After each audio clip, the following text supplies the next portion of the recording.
Well, you want to start off with that in program. So is that looks like it is in program? Yeah, it is.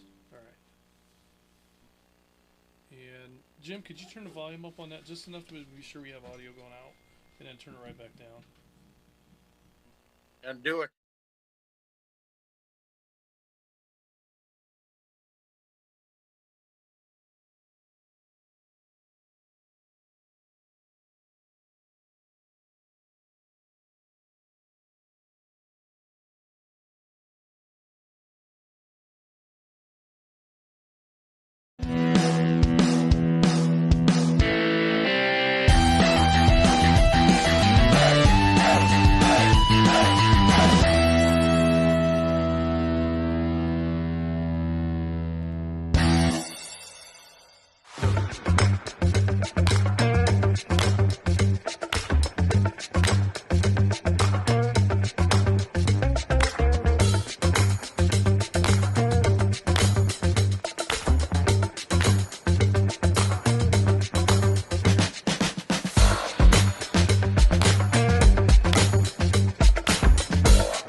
Space shuttle right now.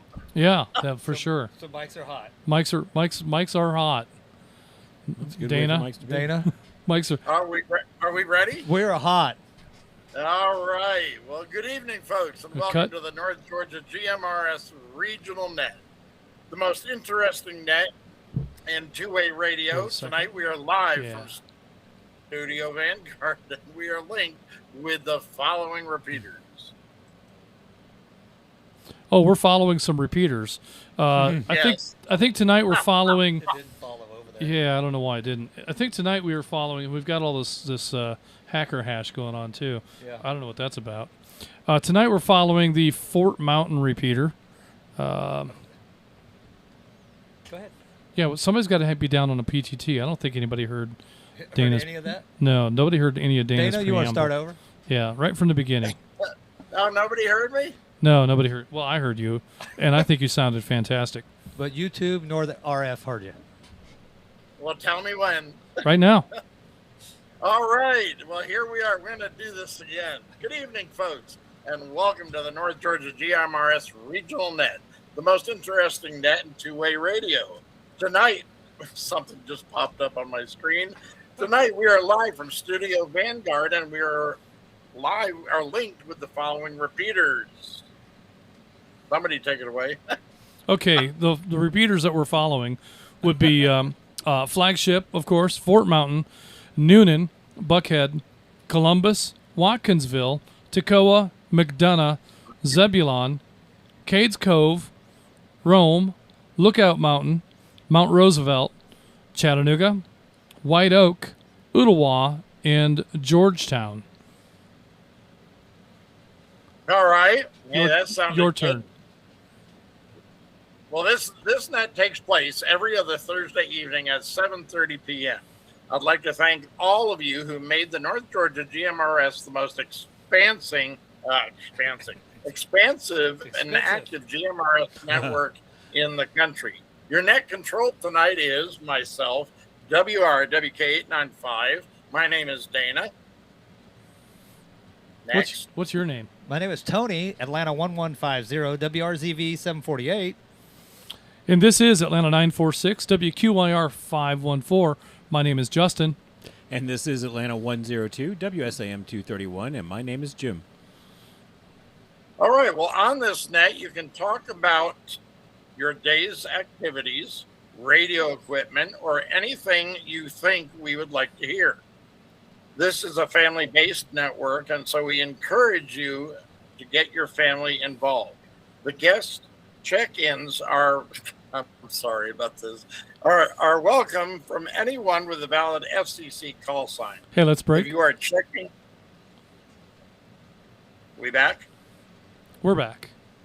All right. If you are checking in on YouTube, please include your FCC call sign if you have one, your first name, and your location. Once the floor is open, it is permissible to address other members by their net name, by their of the net by name or tactical unit number. Your FCC call sign is required when you sign in the net. And when, gosh, I'm doing a horrible job tonight. And when you sign out, also, you can tune in on our YouTube channel and follow along. Even better, tune in after. God, this sounds like I rode the little yellow bus. I don't know why.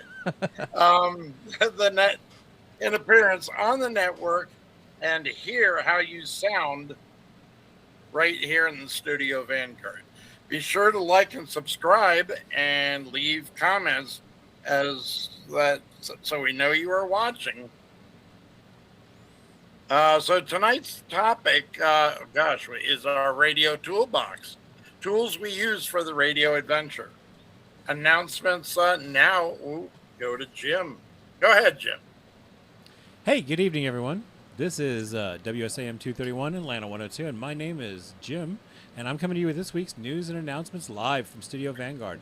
And this next part gets me really, really excited. We have a brand new North Georgia Amateur Radio Association repeater at Mount Alto near Rome, Georgia.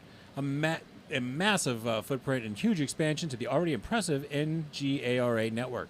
We hope you're excited as we are about the activation of this newest repeater in the North Georgia region. I know I'm pretty excited about that. Tune in tomorrow night for the North Georgia GMRS Friday night at 9 Simplex Challenge on the Monument repeater with our friend Dana. Tune in to learn about emergency comms and the use of simplex frequencies. Also, beginning at 7:15 and very close to my heart, the North Georgia Amateur Radio Association's Friday night at 9 2-meter simplex challenge on the N4KHQ repeater. Come and test your radio's reach within the world of simplex.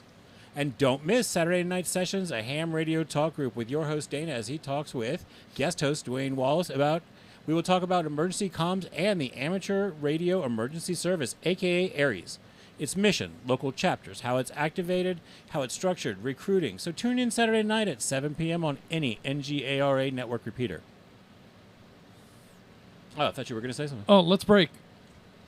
I didn't see the light. Yeah. It wasn't All on. right. Okay, Who's we're back. next?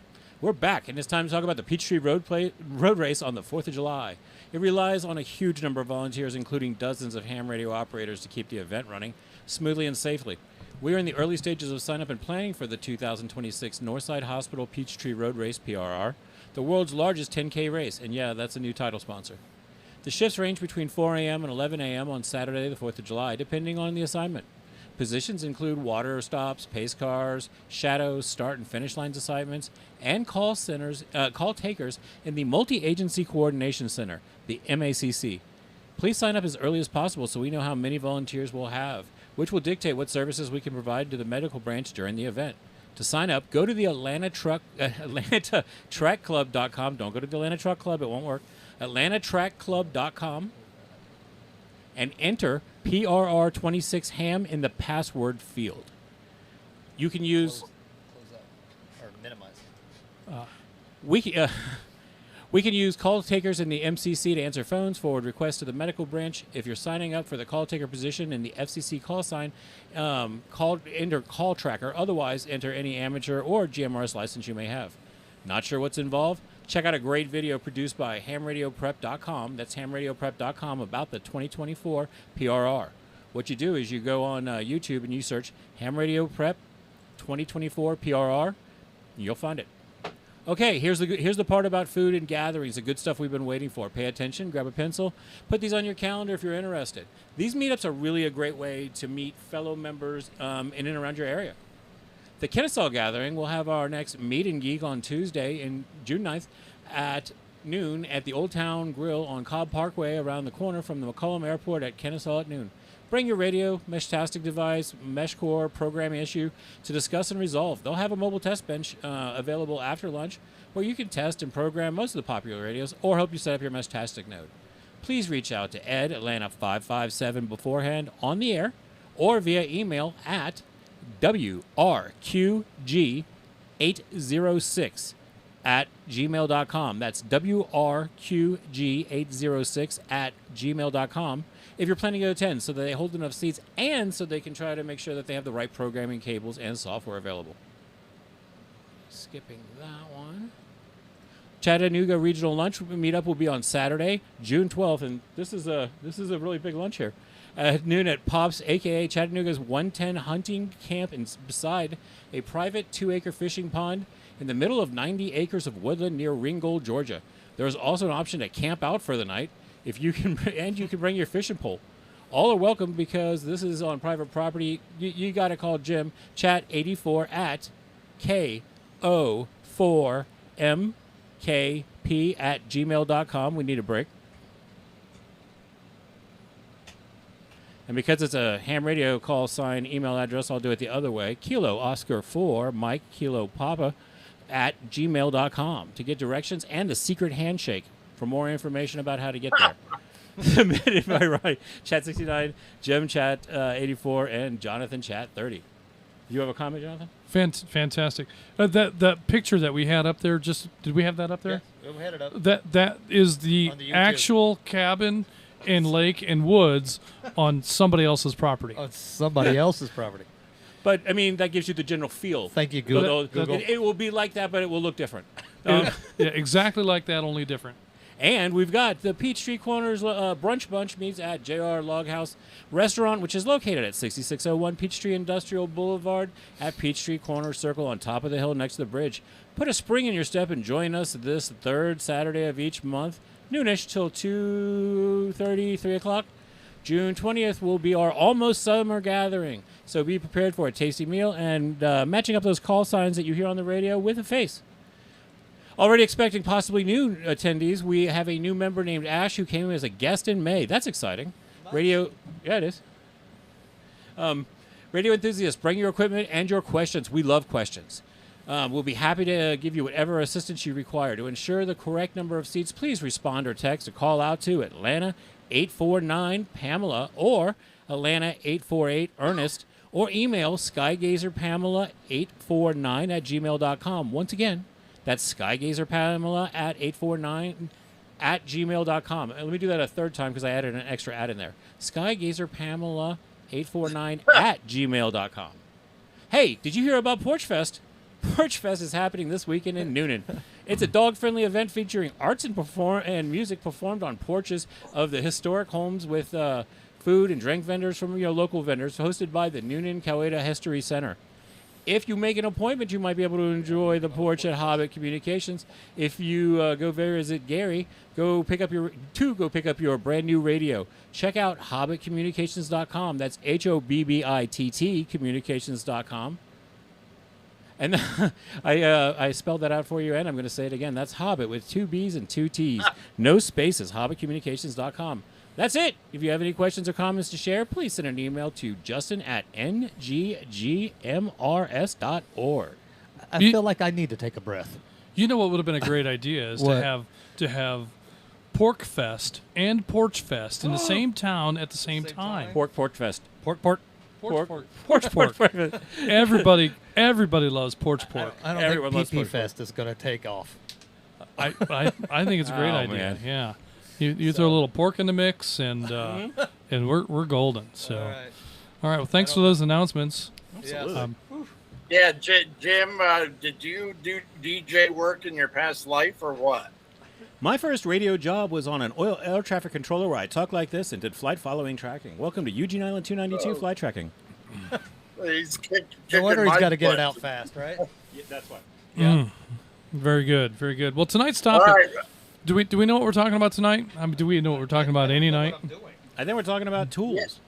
tools. Your radio toolbox. The radio toolbox. I don't know what kind of tools you keep in your radio toolbox. Mine has a plumber's wrench, and a hammer, and Hammer's a good one. yeah, I think those are important tools to have. I have an electric. It's a hammer drill, and it's got an adapter on it that you can slip over the end of a ground rod. Yeah. It pounds it in. Yeah, electrically. You just stand there and watch it go. You don't have to whack it with a hammer? Makes a lot of noise. You can whack it with a hammer, but technically not required. Let me brake. How come? Wow. Not sure why the light didn't go out, but yeah. So you can whack it with a hammer, and like most things, if you fix it with a hammer, it will work as expected when you're done. Percussion adjustment. Yeah. So percussion adjustments, all of that is valid. Jim, what kind of tools do you have in your toolbox? You know, I brought a couple of them.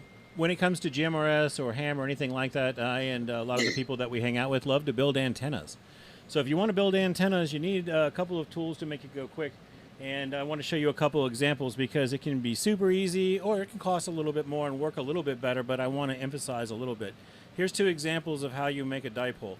One of these devices right here costs about $3 online, and the other one costs about $30 online.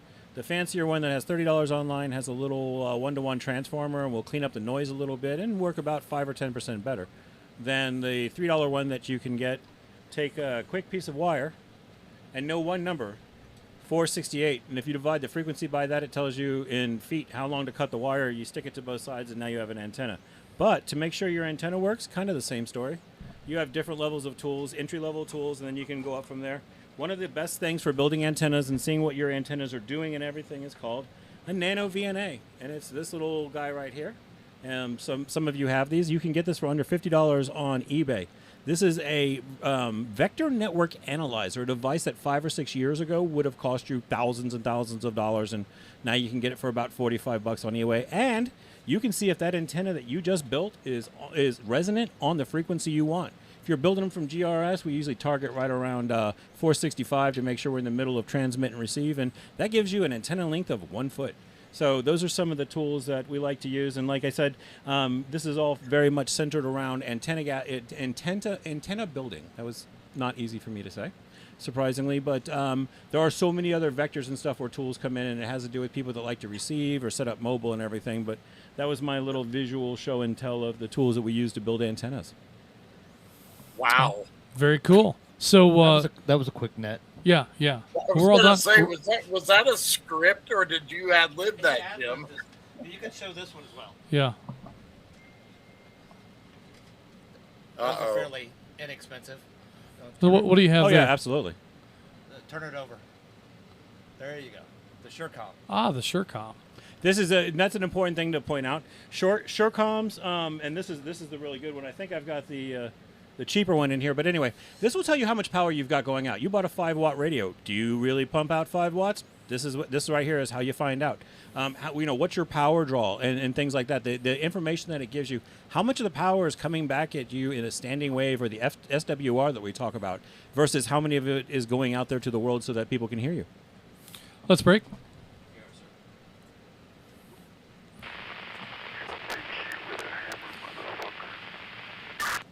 So that's something to maybe talk about here for just a minute. And one of the measurements that we do often take is SWR readings or power readings.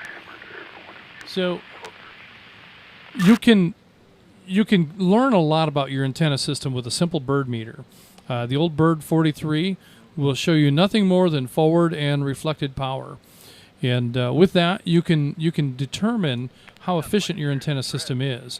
So by looking at your forward power, if you have a 40-watt transmitter and your forward power is at 40 watts, then you know that you're very efficiently radiating into your system. We're not lighting up Vanguard or flagship.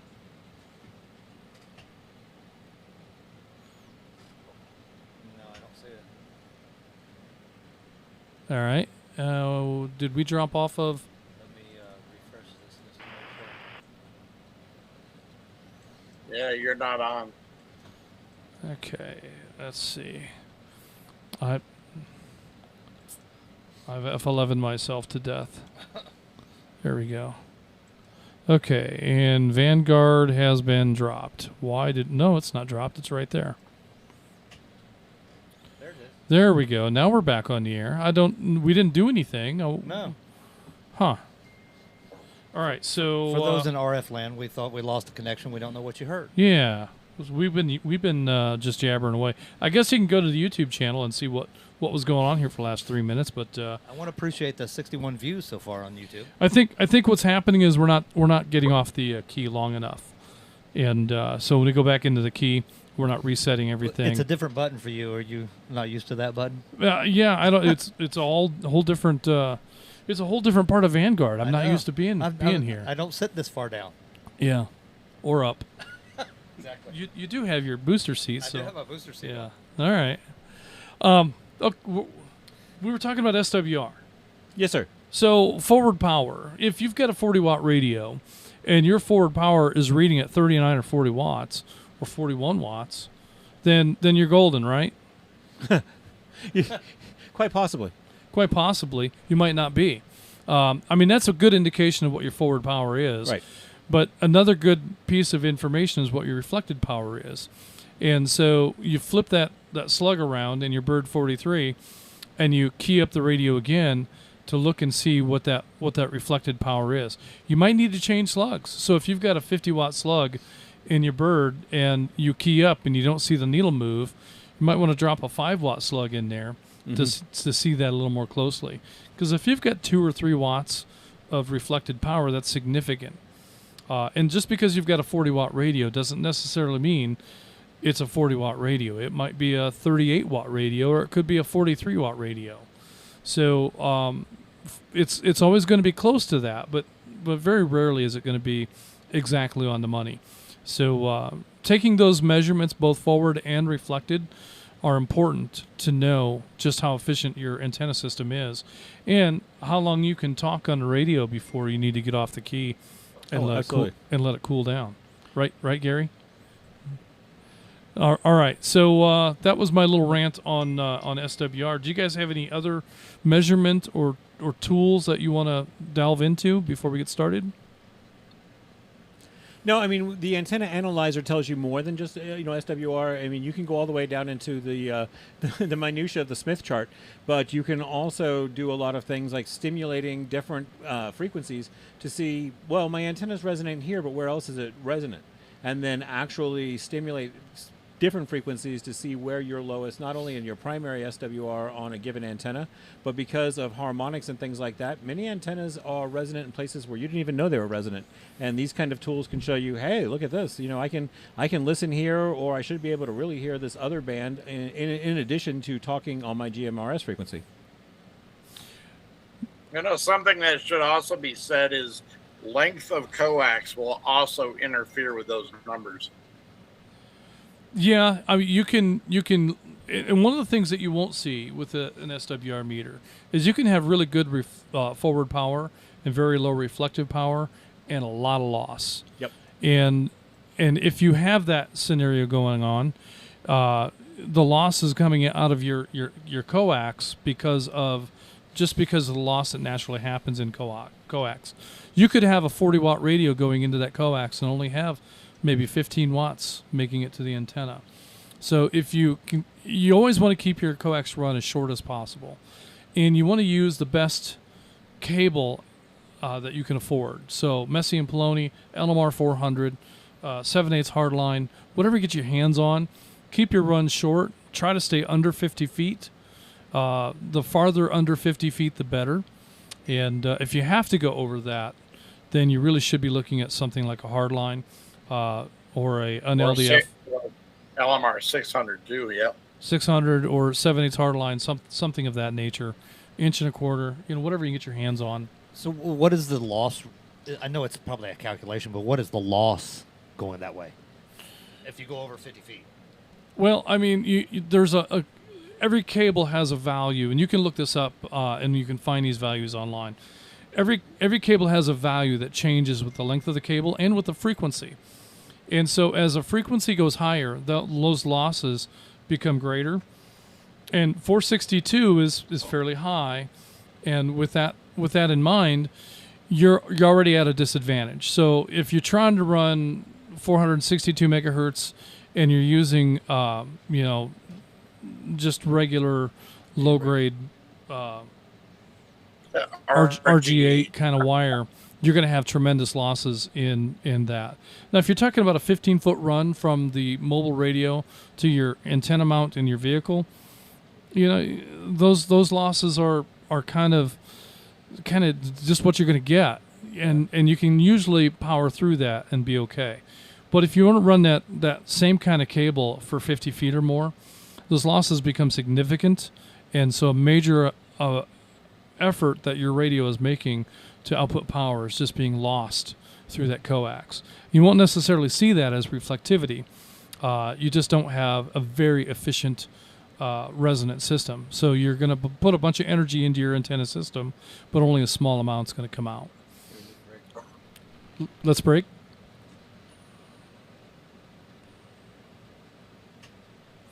So good stuff, Jim. What do I need to know about if I'm actually going to go out into the woods and I've got a spool of wire and I've got your little adapter, and I want to tune up at 40 hertz, at 40 megahertz? What do I need to know? How do I build that antenna? So, I mean, hopefully you've got a calculator with you, but if you don't, you've got pencil and paper. You only need to know the number 468. Because you take 468 and divide that by the frequency in megahertz that you want, and it will tell you in feet exactly how long to make that half-wave dipole. Now, that it'll tell you both sides, so you take the number you get, divide that in half, and those are the two lengths of your wires. So you need an antenna and a counterpoise. Yes, sir. Is it our for a dipole? Yes, that algorithm is specifically for a dipole. For which dipole. is the standard that we're sticking with. The math gets a little different with off-center feds and things of that nature. Right. Okay. All right. So we can determine based off of that simple calculation and knowing what band we're operating in. Now, if I need to switch bands in the middle of the woods, do I have to cut a whole new piece of wire? Not necessarily, because some wires that you cut will work on multiple bands, because a 40-meter dipole will also tune 20 meters because it's two equal bandwidth. And that kind of math exists in other antenna lengths. But for a perfectly resonant dipole, then yes, you're going to want to trim or fold back that wire on itself until it's exactly where you want it. All right. So if I'm building a station in my backyard, and I'm running off of a current model ICOM or a current model Kenwood or what have you, do I still need to be real super precise on those lengths, or can I, if I'm 40 feet short of having enough room in my backyard, be able to make that run? Is that a deal breaker? It's not a deal breaker, but what you do is you get electrical length versus physical length, and you build yourself a little coil there at the end. You can build it in the middle, you can build it at the end, but you make it long enough electrically, meaning that the wire is long enough, but it is not physically that long. There's a little trade-off in the way that you form the lobes and everything, but most modern HF antennas and stuff have some factor of coil built into them somewhere. Coils and traps are common to be able to compensate for just straight length. So I can just wrap that extra wire around a tree branch or something? Well, no, you want to keep the coil as uniform as possible. So you're going to want to get you a cylinder. Find a friend with a 3D printer, or you can actually find the Lowe's equivalent in PVC in most cases. In fact, there are plans online for PVC electric, for coils. And the coil is just making that antenna electrically longer than it is physically long. All right. So using just whatever you get a hold of. Yes, every element has a different reactivity when it comes to antenna systems. So if you wrap your wire around a block of wood as opposed to a piece of plastic, as opposed to a piece of metal, let me break.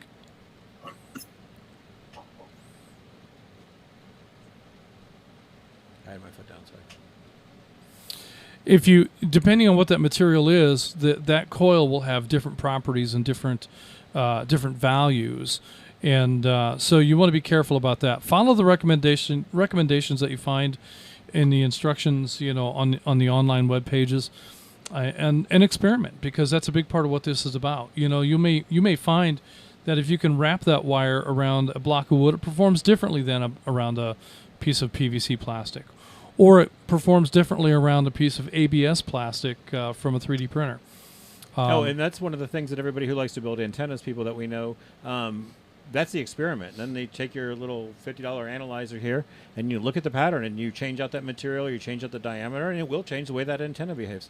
That's part of the fun. Lots of science, lots of opportunities to learn how electric systems can work in the air like that. So that's pretty cool. One of the things that I kind of fell into, because we were having in a work project one day, we were trying to set up an antenna. We were having a lot of difficulty tuning the antenna, and trying to get the gamma match right. Mm-hmm. And so we're fussing with it. We're looking at it. We've got a really, really expensive bird site analyzer, $4,000, $5,000 test instrument. So the equipment is not the problem. It's the operators, right? Not knowing enough about what we're doing. And it was at one point that as I'm holding the antenna and I reach out to make an adjustment, and I see the waveform on the analyzer just go berserk. You can't necessarily hold the antenna in your hands while you're taking those readings, because your body has a major influence on reflectivity, absorption, performance, etc. So you really do need to mount that antenna on something and get away from it. Because our bodies are capacitive. Yes. So if you're within 3, 4, 5 feet of that antenna while you're trying to take your measurements, it's not going to read correctly. The other thing is you can't lay the antenna on the ground and get good measurements. You need to get it up and away from surfaces. So get a piece of mast and a couple of sawhorses that you can stand that mast upright on, and raise that thing 10 feet or so in the air, and take your measurements that way. Get it away from the ground and get it away from people and animals and cars and the side of the house. And if you can get that antenna in free air, then you'll get your best readings that way. And one other note, and it is only applicable on one side of this, is that if you're building something for GMRS or anything, we operate on FM. You're going to want to think about the polarization and keep that antenna vertical. But if you're on the HF side and you're doing a single sideband, then we go horizontal with it. So your dipole, and a lot of people do build dipoles for FM, and they just make them vertical. So if I hold my HT this way, that's horizontally polarized. But if I flip it this way, then it's vertically polarized. I guess in a sense. Well, there's also on the ham side, if you're using a long line like what I use. Let's break Dana and then come right back to that. Okay. Go ahead, Dana.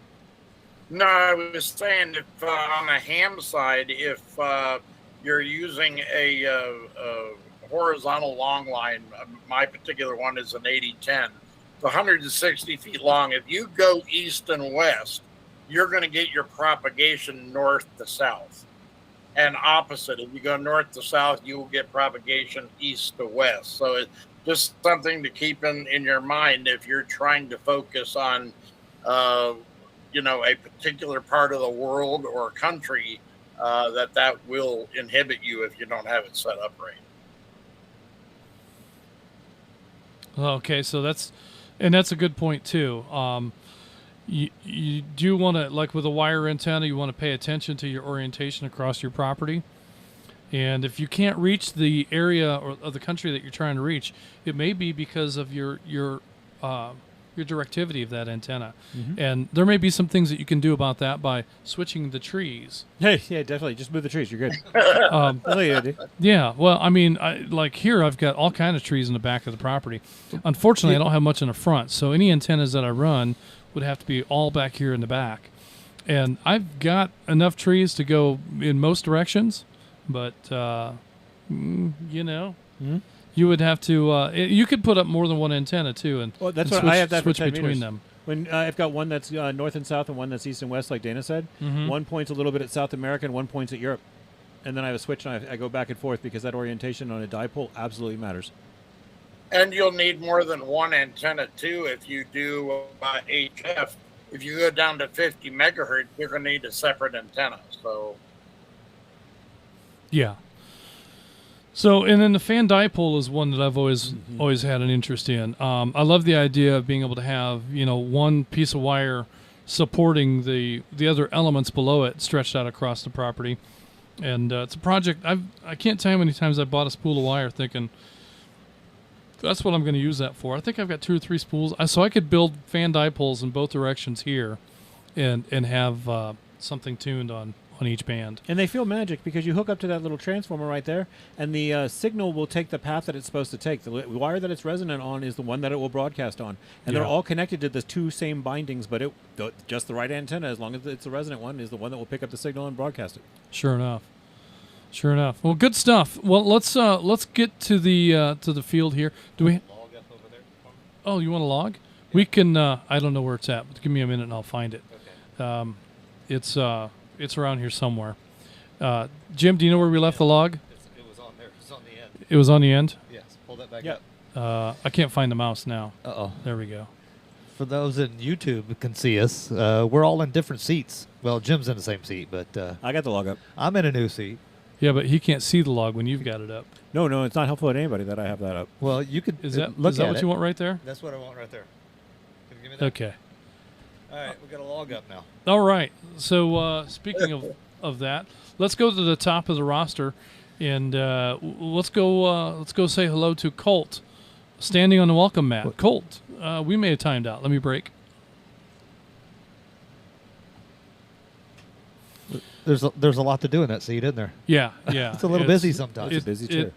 It really is. There's and multitasking like that is something that's hard for me to do. So that's why we try to hand the host duties off to somebody else. But we're gonna make talking head.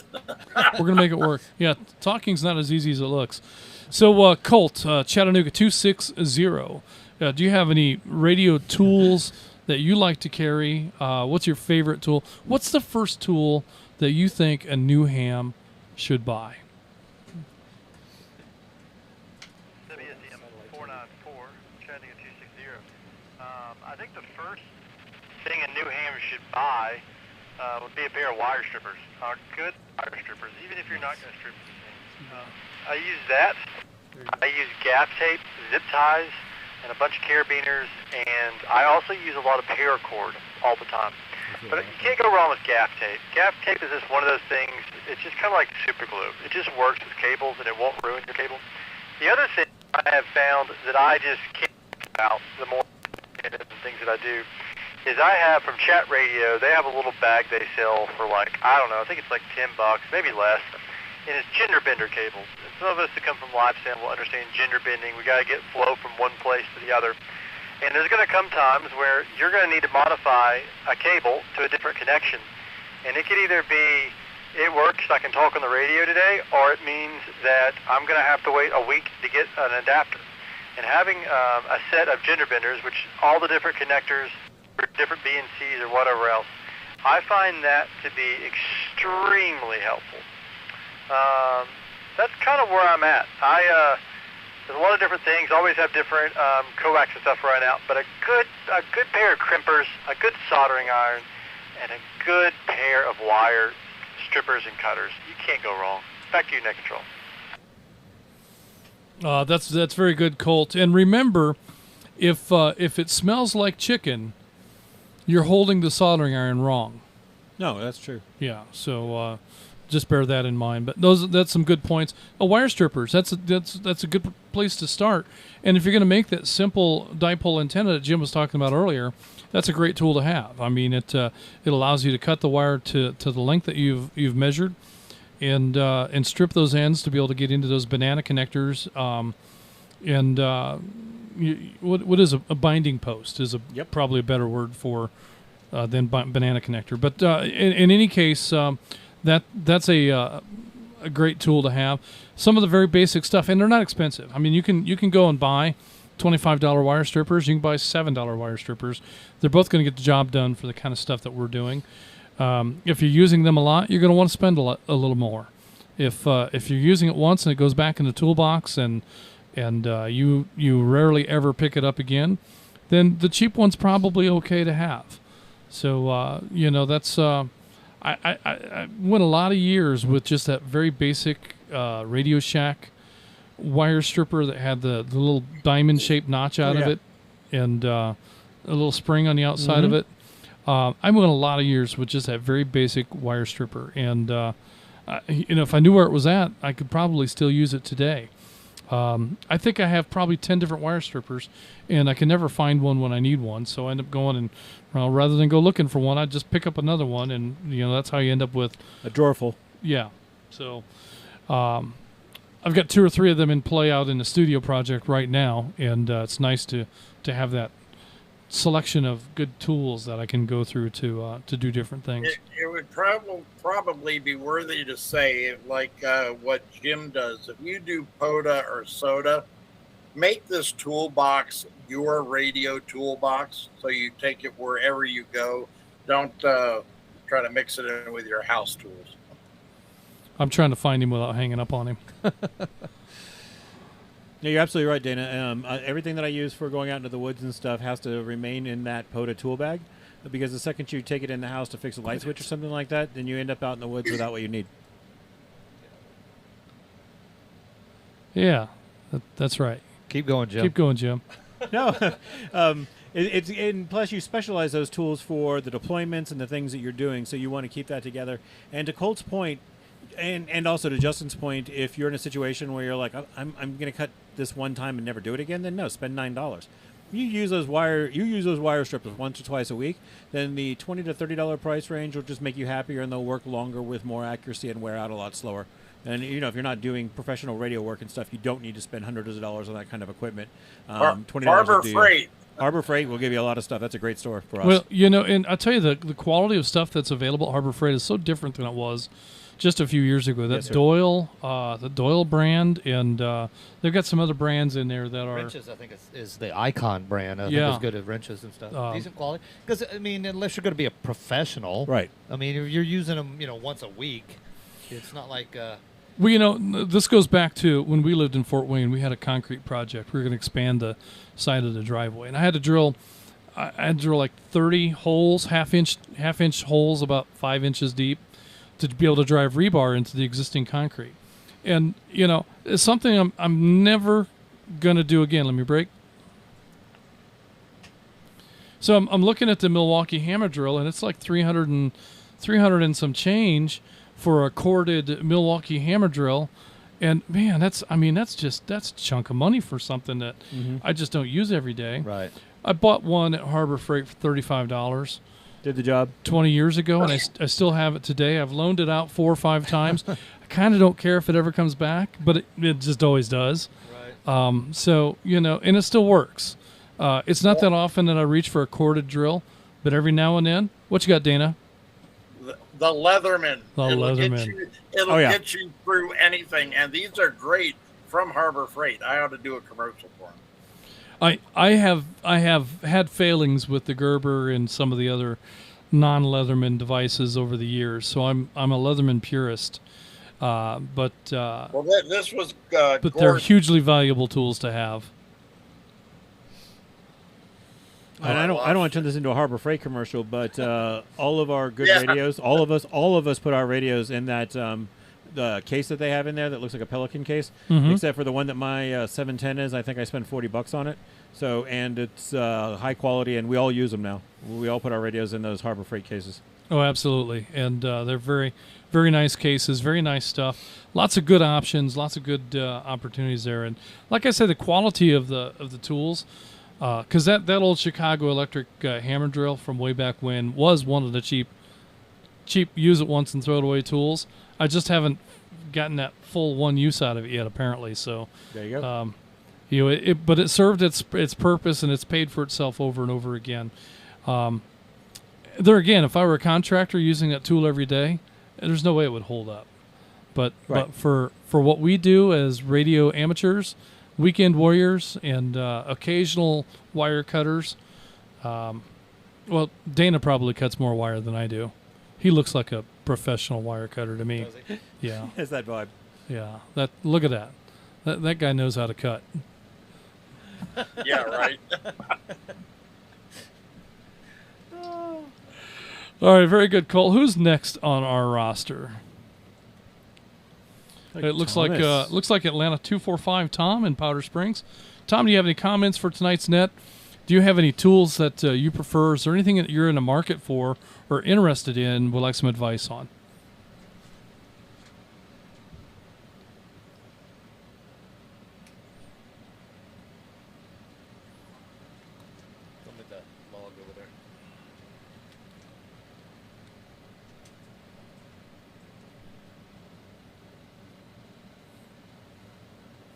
I need them to be like in the same. Let me see. Can I put this in here and just be able to switch between them?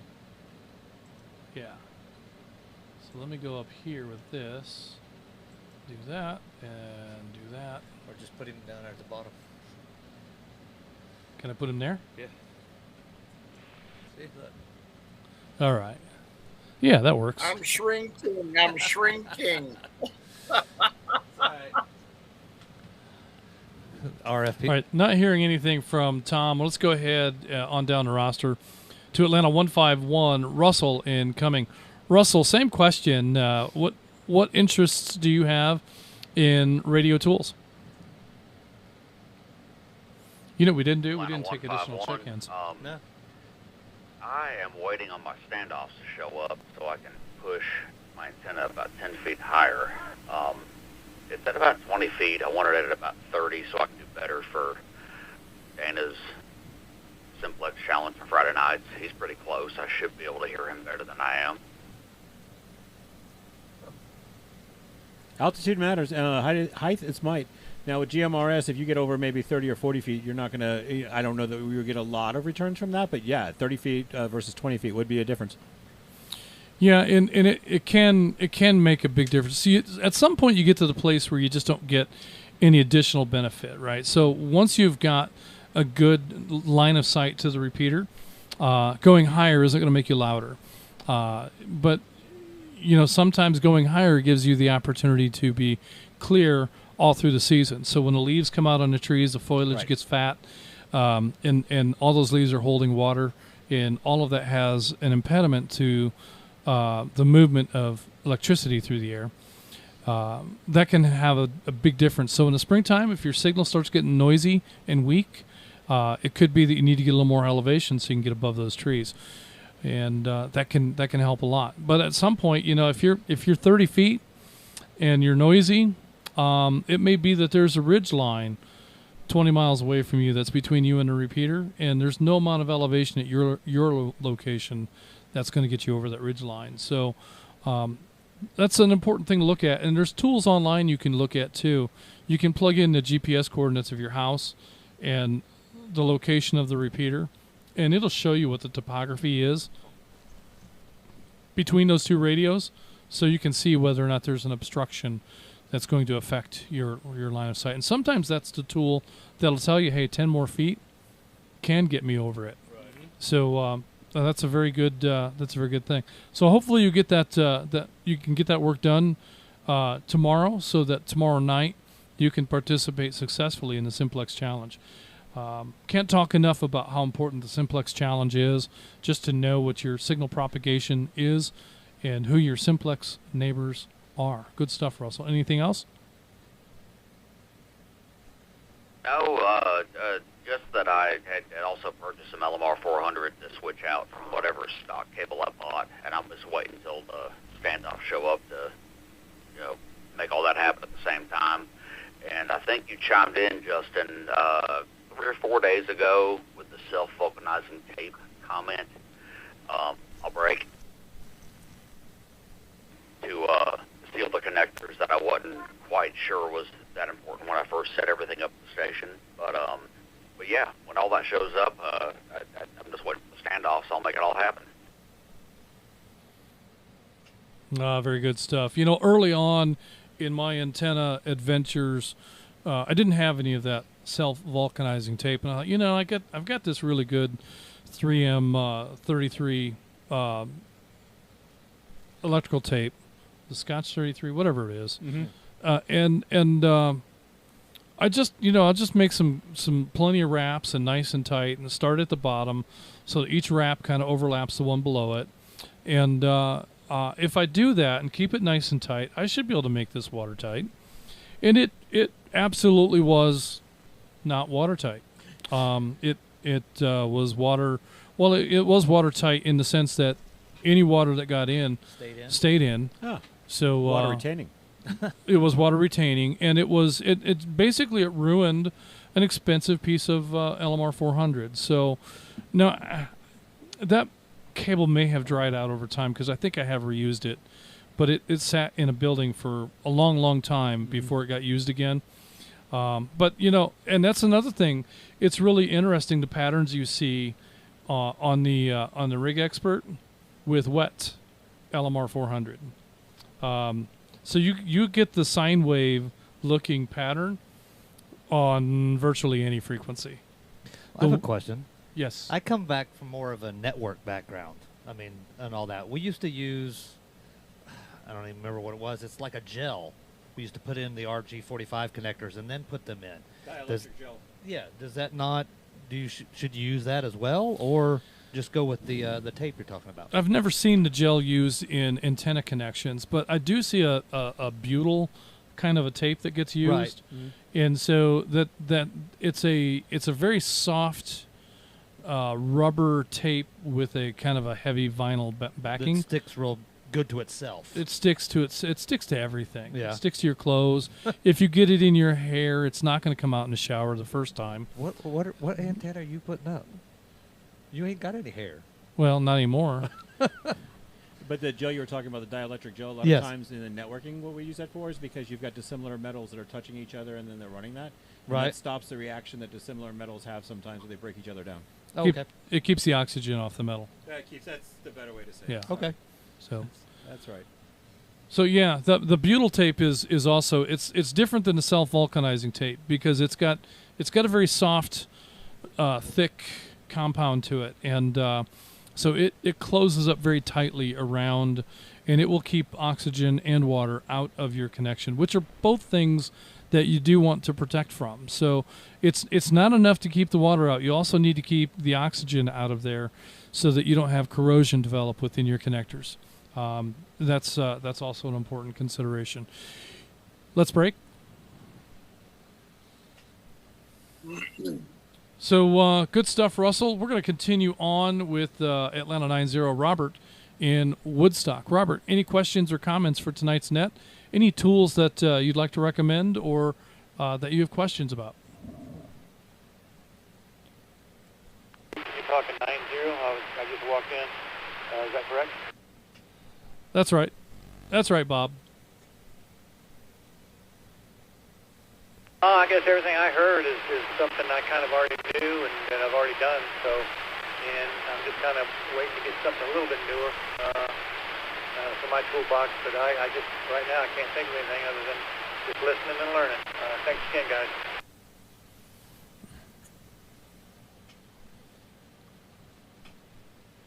Very good. And that's another thing that that we need to carry around in our toolbox is an open mind, Good attitude. an opportunity to learn new things, because I find out stuff all the time. Most of the time, I find out the wrong way to do it, because if I do it that way a second time, it's still not going to work. That's just been my experience, is that when I guess at things and when I just do things because I think it's going to be good enough, oftentimes I'll have trouble down the road. So being able to be around people that know a little bit more and being able to watch how the pros do it, I've had the opportunity to see how commercial radio is done on the railroad, and I've always been impressed at the fact that it's done very much the same way with North Georgia GMRS. All of our repeater sites, all of our locations, very much mirror the practices and procedures that I see done in the commercial world. So things like lightning arresters. I mean, it's a very simple tool to have, and it really is a tool, and it makes a difference. Okay, we've had a rash of storms roll through here lately. How many people have disconnected their radios to get through the storms? Jim, tell me, when you disconnect your radio, how are you able to monitor for weather conditions or emergencies that are going on around you. That is. I got it. Okay, that's an excellent question, and the way that you do that safely from inside your house is with an HT. So you want to have that HT in there also to protect you from that while you have your antenna connections coming from the outside in a glass jar. So, but your HT doesn't have the range or efficiency that your mobile, that your base radio does. That is correct, sir. So if you've got somebody out in the distance that you would be able to hear on your mobile radio installed as a base, you can't hear that on the HT, then you've kind of you've limited yourself. So we have these radio stations that operate in all weather, all seasons, day and night, and without concern for whether or not there's going to be a thunderstorm tonight. And we see these installations. I see these installations all over the place, and it's very simple. Yeah, It's very well grounded, and it's a lightning arrestor that's mounted just inside the enclosure, and let it rip. So we ground at the antenna mast, we ground at the station, we bond everything. We're not using 1 or 2 ground rods. We're using a ground rod on each corner of the structure, and we're using a ground rod, at least 3 ground rods surrounding the antenna base, the mast. All of that is bonded together, and then the lightning arrestor is bonded with a very low impedance run to the nearest ground ring. Let me break. And that's how we live through the storms. So is that practical to do in your house, to run a grounding ring around your entire home? There can be challenges with that, getting through the concrete driveway and the sidewalks and under the deck and the room addition on the back. What do you do with that? That can be impractical, right? Yeah, absolutely. But we can still do a lot of the things that we would do in a commercial setting, whereas we can still run a ground ring within the room that our equipment is in and have that at least 2 ground rods, if not more. We want to have multiple ground rods at the base so that we have a lower impedance path in the ground. And that's the key. It's not about, the misnomer is that electricity takes the shortest path to ground. And that's actually not correct. The truth is electricity takes all paths to ground. And so we want to produce a low impedance, a low resistance path for that lightning strike to be able to enter our system and get into the ground without having to go through our radios. And if the easy path is through the radio, then the radio becomes smoke. If we offer more impedance through the radio than through our ground system, then we can survive a lightning strike. And we don't have to worry about putting our antenna leads in glass jars. And yet most of us that have lived through losing 5 figures worth of equipment in a big explosion in your shack, even with 4 grounds, naked 6 buried wire and everything, but it blew the tree apart that the antenna was in. And in a hole in the wall, the front off the monitors in your house and everything, 17 different television and devices. So, I mean, lightning, that's where the I'm still disconnecting and putting the leads in a glass jar thing happens. It sounds a little traumatic there. It's a little PTSD-ish. Really? I can promise you, Jim, that a direct strike is going to blow that mason jar in little bitty glass bits. It'll weld your radio to your laptop. I still have them in a box, and the cable connecting the two, it's still connected. When I was a young boy on the farm, my parents had the old school satellite dish, with the 12-foot round aluminum dish, and the big motor that made it go back and forth across the sky. And I saw the lightning strike hit in the field, 400 yards away, probably, It pulsed. from where that antenna was at. And despite that, and despite a well-grounded system, it fried everything electronic in the house. Every TV, every radio, the microwave, the anything that was electronic. Everything got toasted that was in the house. So, and that was 40, 45 years ago. Sure. But the direct strikes are unforgiving, and even that was an indirect strike. Let's break.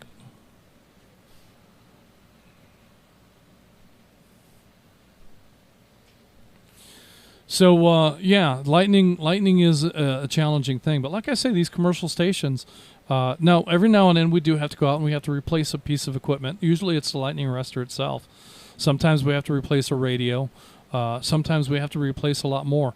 I recall opening a signal case, and as I swung the door open, it sucked out a big cloud of smoke. And every lightning arrestor in that building was wasted.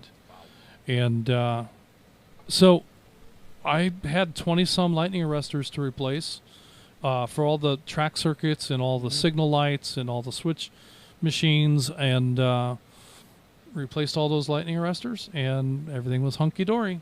That's awesome. So, Good job. The equipment can do its job sometimes. Next on the roster, we have Atlanta 162 Mark in Marietta. What I miss? No, you're good. Okay. Good. Oh, yeah. We got Mark in Marietta. Mark, do you have any questions, comments, any suggestions for radio tools?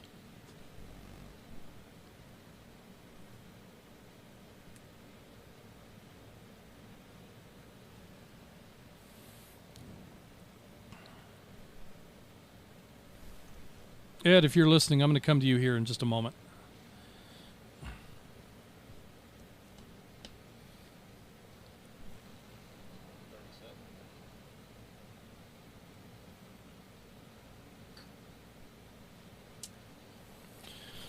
All right, no comment from Atlanta 162, so we're going to move on. We're at the end of the roster, but before we go to take additional check-ins, I want to check in with Atlanta 557 and see if he has any comments from the YouTube chat or any questions or comments of his own. Ed, go ahead.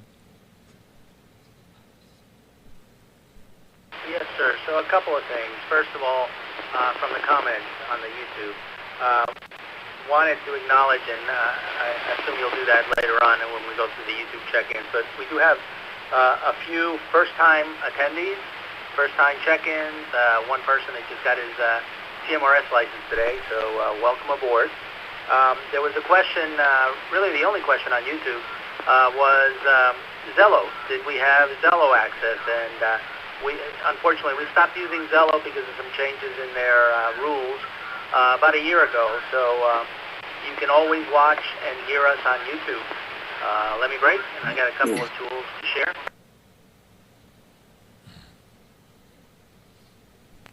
Just a couple of things that haven't been mentioned that are very useful when you need it. An ohm meter, so that you can check to see if you have any shorts and if your cables are good. SDR is a good, I find a good resource. Zello, you could get an inexpensive SDR dongle and use it to record audio and then listen to yourself as you transmit, so you can see the quality that way. And that's really it. Back to you. All right. Well, good stuff. And yeah, the SDR, is that what you were holding up, Jim? You have an SDR? We got the tiny thing, but you want to throw Jim up there? Hang on, we'll throw Jim up there. There's Jim up there. Yeah, so, there's $29 worth of SDR for you. So that just plugs into your laptop or your computer, and you put an antenna on that. And there's a number of things you can do with it. There's software that you can load that will work with that. You can use it as a spectrum analyzer, so you can see the radio. You can see the radio spectrum, and you can see your signal that is going out when you transmit, and it gives you an idea of what that spectrum looks like. You can see other signals that maybe you want to tune to, and be able to grab them. And then the other thing you can do with an SDR is you can tune into different frequencies, and you can set your laptop up so that you can record what you're hearing, and you could do that to record I don't know, maybe a GMRS net, or Oh, absolutely. or you could record your Simplex challenge event, so you can go back and listen later and be able to hear whether or not. I think I heard something in that, but maybe. So if you can record that, then you can go through and play that back. Absolutely. And be able to listen more carefully a second time around, and pause, rewind, replay, and study that a little bit better. And I'll tell you something that you can achieve just from listening critically in that sort of a mode is it helps your mind to do a little bit of brain filtering of that signal, of that sound, and helps your mind learn how to tune into the things that you hear that you want, and your mind can also discard a lot of that noise, and you can do a little mental filtering with some practice so that you can better discern the things that you are hearing when you're trying to pull in weak signals. So the SDR can be a really good tool in that light. Ed, what else did you have? I got so caught up in the SDR, I forgot everything else you said. As far as tools, I mentioned an ohm meter. Very helpful to see if you've got good cable, if there's any short circuits or anything like that. The SDR, of course. And then I always carry around a bunch of coax adapters. There's always times when you're hooking something up and you got the wrong cable, and it's nice to be able to adapt things on the fly when you need it. Last thing, before I turn it back over to you, there were a couple of reports, just FYI, that Lookout and Toccoa may be having audio issues. So I'll turn it back to you guys. All right, good information. I think there's been some activity in the links to try to mitigate some noise along the way. So that may have been the cause of that. Hopefully, everything at this point is back, and we're good. But that. Hey, Justin. Yeah, go ahead, Dana. I just had a brand new member. I'm going to relay him in. WSMT373. His name is Fred Ortiz. Brand new. He writes that he has a whole lot of questions, but he's afraid to ask. And how does he sign in? Well, I answered him on Facebook. But, Fred, if you're out there and you have any questions about this stuff, hey, feel free to key up and, call out to us, because we've all been where you are. And, yeah. We can definitely help you out. Well, yeah, that's true. There's a lot of the things that we've learned is because we've done it the wrong way enough times that we don't do it that way anymore. So, Fred, I would invite you, any questions that you have, a great way to get answers to a lot of those questions, because we're not going to cover everything here. Atlanta 60 to net control. Are you on the air? Yeah, we supposedly lost the repeater. All right. Well, we keep keying up, and I see that I've got a key up, but we're not lighting up the repeater every time. So that's interesting. Okay. It looks like we may have some internet speed issues here as well. That could be part of why we're having some trouble. So I got a banner at the top of my screen that says I've lost internet connection, but you're still with me. So okay. All right. Well, we'll have to investigate that at some point. It's impractical to do it right here and now, but well, just like our topic, sometimes we yeah. Sometimes we're doing it the wrong way now. We got to learn, right? Most of the time, that's right. So yeah, like I was saying, Fred, our Facebook page is a great place to go and ask questions. And different from other Facebook pages. When you go to other Facebook pages, you ask a question, people come back and they snark at you about, you must be new here, you don't know what you're talking about, you're an idiot, whatever. That's not going to happen on our Facebook page. And what's interesting is not only does that not happen on our page, we're not in there moderating it to that micro level. If it does happen, I will step in, or someone will step in and deal with it. But for the most part, it's just not been an issue. So by default, this is a high quality group of people. And Fred, I think that you'll find you can ask those questions in the YouTube chat, or you can ask them on our Facebook page, and you'll be able to get quality answers from people that are interested in getting you engaged in radio in a productive way. The other thing I would suggest is we talked about a number of gatherings that are coming up later in the month. Show up at one or a couple of those gatherings if you can, and you get a chance to sit and enjoy a meal with some like-minded people, and a great way to ask questions. If you've got programming issues, they can help you get your radios programmed and get you on the air. and overall, it's a really good environment, a good way to meet some people that are interested in radio just like you are. So thanks for hanging out with us on YouTube. I really, really do appreciate that. And Ed, we'll be calling out these YouTube check-ins here in just a couple of minutes. But before we get to that, I've lost my train. Lost your train of thought. Lost my train of thought. There was something I wanted to address. Well, I thought you were good with trains. No. How many derailments did we talk about earlier? But you knew where they were. Yeah. Most of the derailments are mental, but some of them are actually trains on the ground. Dana, Fred didn't say where he was from. Where we could direct him to a luncheon, possibly. Let us break. No, he just said he was new to GMRS and didn't know much of anything, and I was just very encouraging to get him, to sign in the net, whether on YouTube or via if he already has a radio, and just ask away. Nobody, everybody is here is going to help him one way or the other. All right, very good. It looks like I'm not sure. Yeah, there he is. Looks like Roosevelt 17 Keith may have some comments for us. Keith, do you have any questions or comments with regard to radio tools? What's in your toolbox?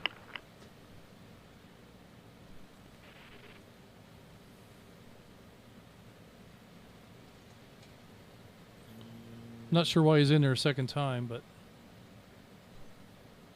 Did YouTube and RF? could be. Yeah.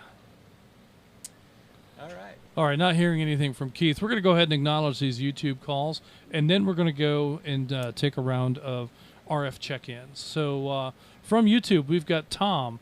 Tom is WSCT633. I'm not sure where he's at.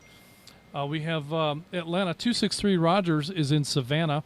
Who's that? Who? What? Rogers. Savannah. Rogers. Was he on vacation? He's goofing off down there. Something about a shooting. I don't know what that was. I don't know either. Maybe he's taking video. The video? Yeah. It's a beautiful area. Right. Don't critique the YouTube too bad, Rogers. The Atlanta 306 George is in Loganville. We have WRQE 398 Richard in Hayesville, Kansas. We've got WSLE 355 Scott in Wichita. We've got first-time check-in from Fred, WSMT 373 in Canton. Says he's in Canton. No, you read the wrong line. Go up a line. Up a line is blank. WRE something, wasn't it? There's no name. There's no name there.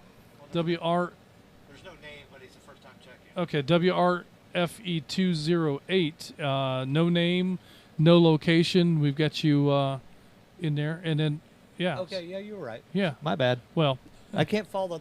They over here. They look a little smaller. okay. I need better glasses. I think we're looking at the same Resolution. It is fuzzy over there.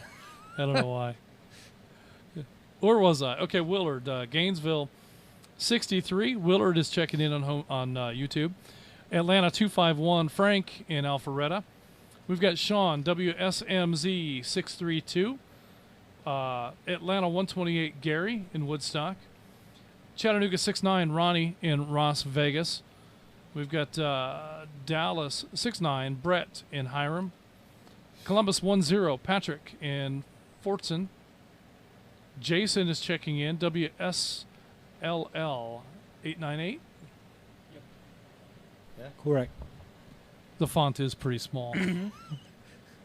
It gets smaller the farther I Yeah. we've lost that one. So We lost that one. yeah, that one's gone forever. Where was I? I was at Jason. Is WSLL 898. We've got Atlanta 164 Dan in Marietta checking in from Colorado. Nice. So Very cool. yeah, thanks for that, Dan. Glad to have you along. Julia. Also, Hopefully Julia's in Colorado too. Maybe I don't know. It doesn't say so. So maybe he's out there. work related. Work related, yeah, who knows. Julia, Atlanta 165 is YouTube check-in. We've got WHSW 493 Len in South Louisiana. Let's break. WRNB 563 Mike outside of Sonoya. Sonoya? Sure. I'm not sure if I'm saying Easy that for right. you to or not. say. Sonoya? Yeah. Rome 11 Mark is in Adairsville. Gainesville 43 David is in Winder. Atlanta 123 Rhino is in Atlanta. Gainesville 44 Joe is in Cleveland. We've got Shay WSDD 600 is checking in tonight. CW40 Robert in Nicholson. Chattanooga 84 Jim in Hickson. McDonough 22 Tim in Stockbridge. Atlanta 374 Lamar in Dawsonville. Atlanta 162 Mark in Marietta. Atlanta 600 Thomas in Dawsonville. Atlanta 601 Zach in Dawsonville. We have WSML 769 Josh in Locust Grove. Atlanta 4203 is that? That's a new one. That doesn't sound quite right. I think it's the But we next do one. have Atlanta 420.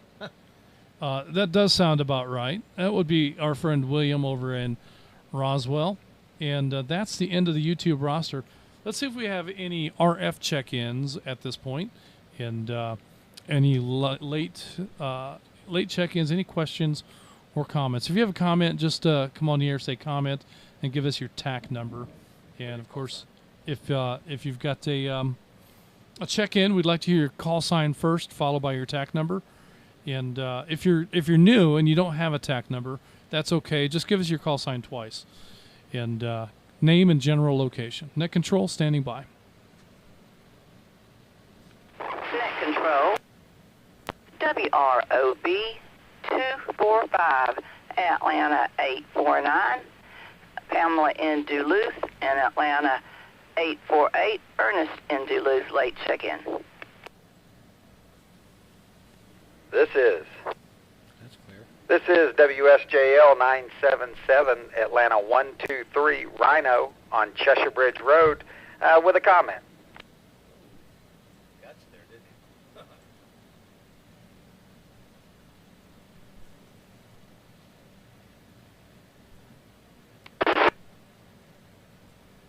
WSFR 920 Atlanta 306. George, Loganville, checking in.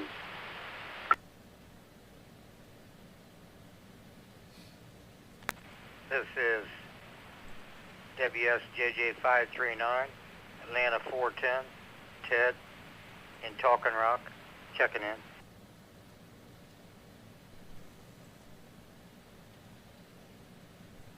This is WSGS 735, Unit 40, arrest us in Palmetto.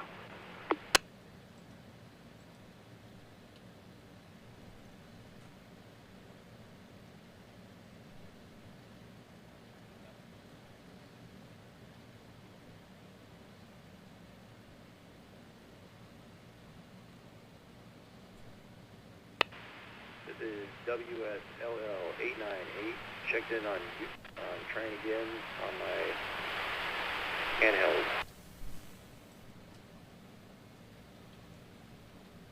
This is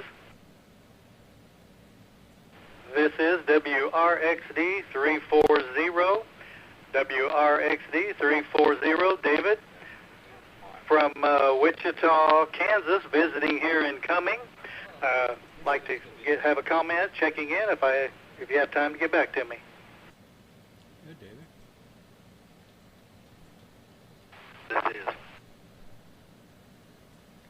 WSFH 294, Gainesville 420, taking Oakwood, checking in, checking out.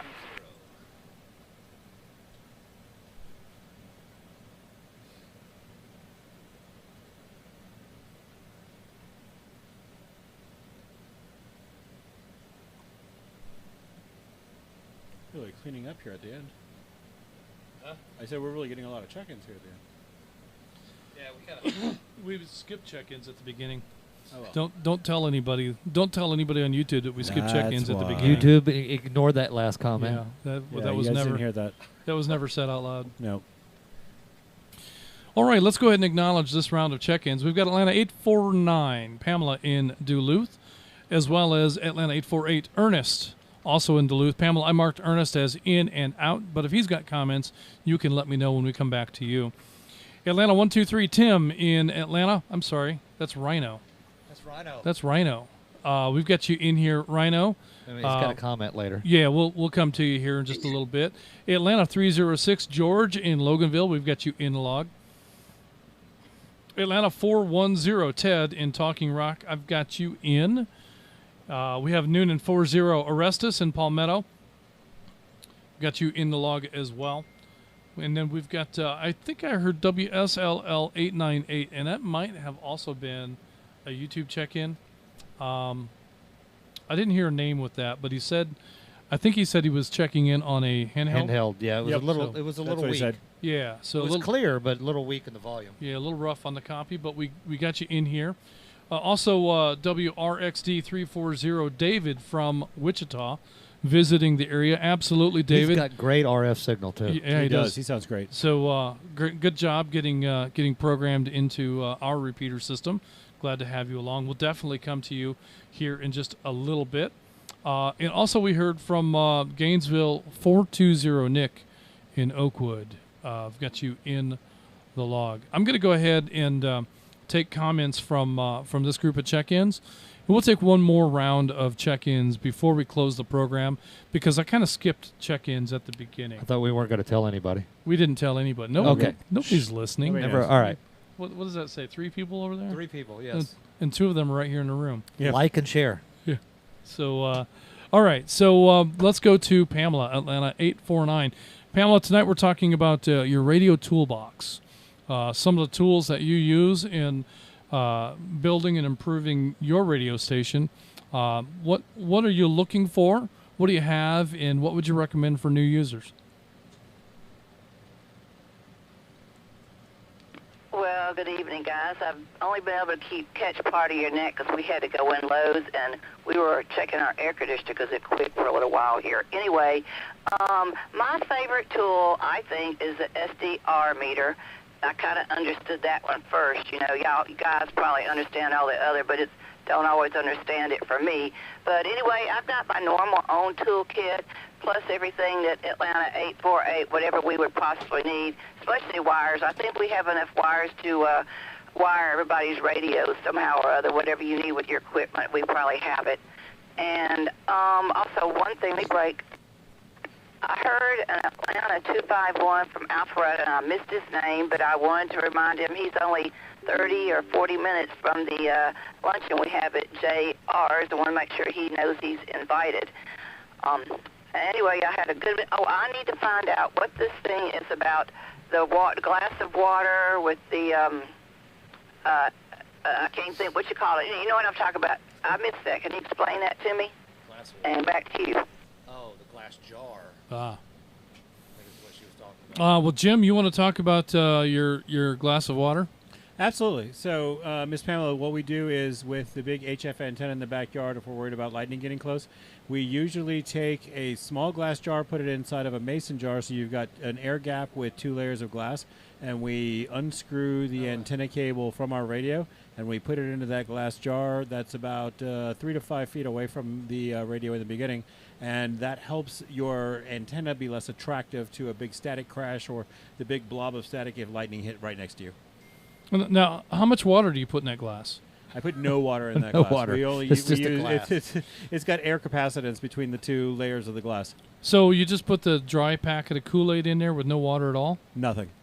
Okay. Just the antenna and the antenna line and the feed line and the Kool-Aid, but no water. You do the 2 scoops of sugar as well, or No. Dang, No? 2 scoops? isn't that what you're You make a supposed to put 2 in? gallon or a gallon? I think that would be semiconductor. Yeah. So it's just a glass jar. Just a glass jar. Is it like a pickle jar? Is it a mason jar? Does it matter Mason what kind of a It's jar? well, actually, it's 2 jars. So it's one of the jars that the chip meat comes in, one of those little glasses about this big, is inside of a mason jar, and then the antenna termination goes into that. So you've got glass, air gap, glass. It's a lot of overkill. Okay. All right. So we're a low value capacitor is basically Yes, sir. what you're doing. You're absolutely correct. Very, very, very low value. Very low value. All right. And Pamela, I just want to say that I got your call sign on your tagline at the bottom on the video, so I will get that updated. I had 949, not 849. Sorry about that. We saw that, and we'll get that corrected. Tony has been doing a lot of behind-the-scenes work, getting our lower thirds numbers updated so that we can help identify on the YouTube live stream. So when you go back and watch that, Pamela, you'll see the wrong TAC number on it tonight, but we'll get that fixed going so it's right going forward. But thanks for that. Pamela, did Ernest have any additional comments? Well, he's not present right now because he's making sure our air conditioner's going. He finally got it going, so he's doing some, making sure everything else is okay with it. But, you know, Ernest, I mean, he's got so much stuff around here. I'm sure he probably had something he could comment on. But like I said, if you need wire for sure, we definitely have it. And I appreciate that. Yeah, I don't get a chance to look at the YouTube too much, but you get it corrected. I trust you. And who was the name for Atlanta 251?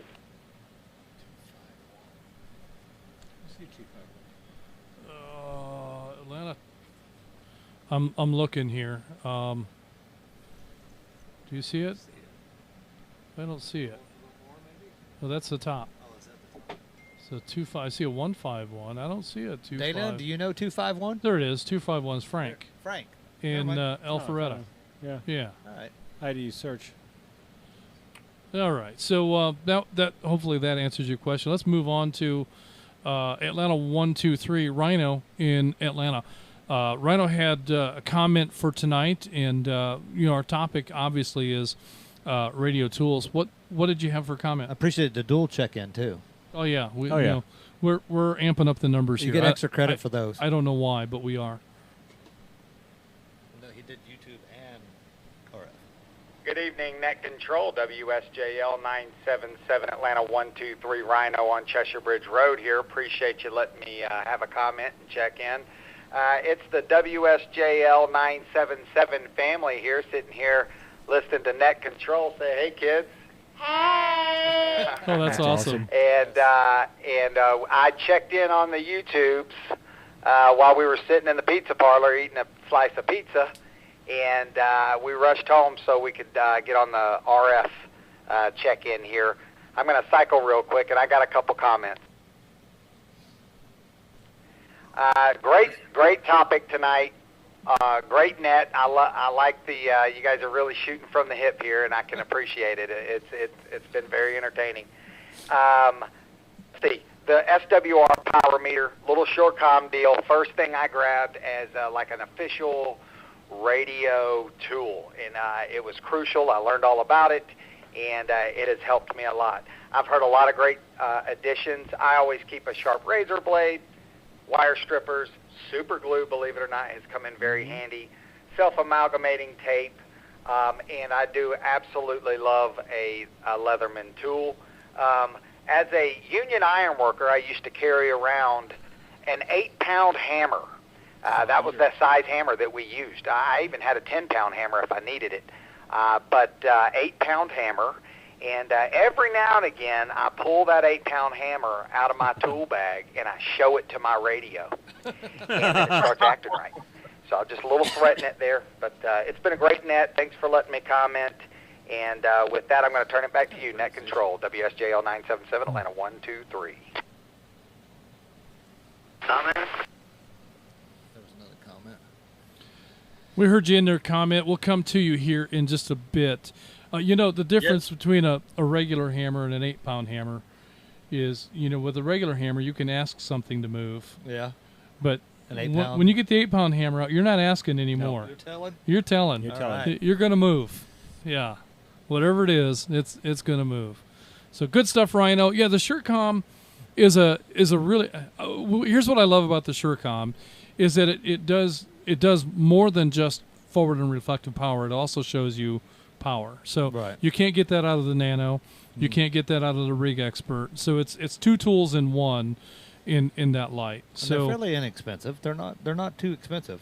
no, they're not. You know, like the Bird 43, you know, they're $150-ish at the Hamfest. The slugs are $50 to $100 a piece.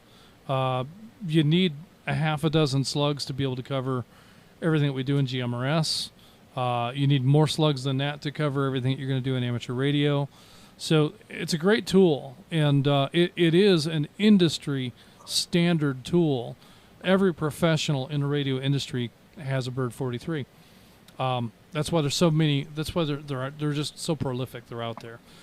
All it tells you is power. It tells you how much power is going forward, and it tells you how much is reflected back. That's all that it says. But that little bit of information can tell you an awful lot about the performance of your system. And like I said, that's all the pros. You know, if you see it in the Bird, you almost always verify it. If you see it on the analyzer, you almost always verify it with the Bird. We just like to see that needle swing because that needle's telling the truth every single time. So, but the SureCom is a great tool. And here's the thing, like with a cheap voltmeter. All right, if you've got the $8 Harbor Freight, comes with a battery, it's so cheap. Multimeter, it's got 14-inch leads on it, and they're so thin that, I mean, it's got like a little 10 amp port on that meter, but I don't think the leads will ever take 10 amps. No, they're gonna self-fuse at about 4.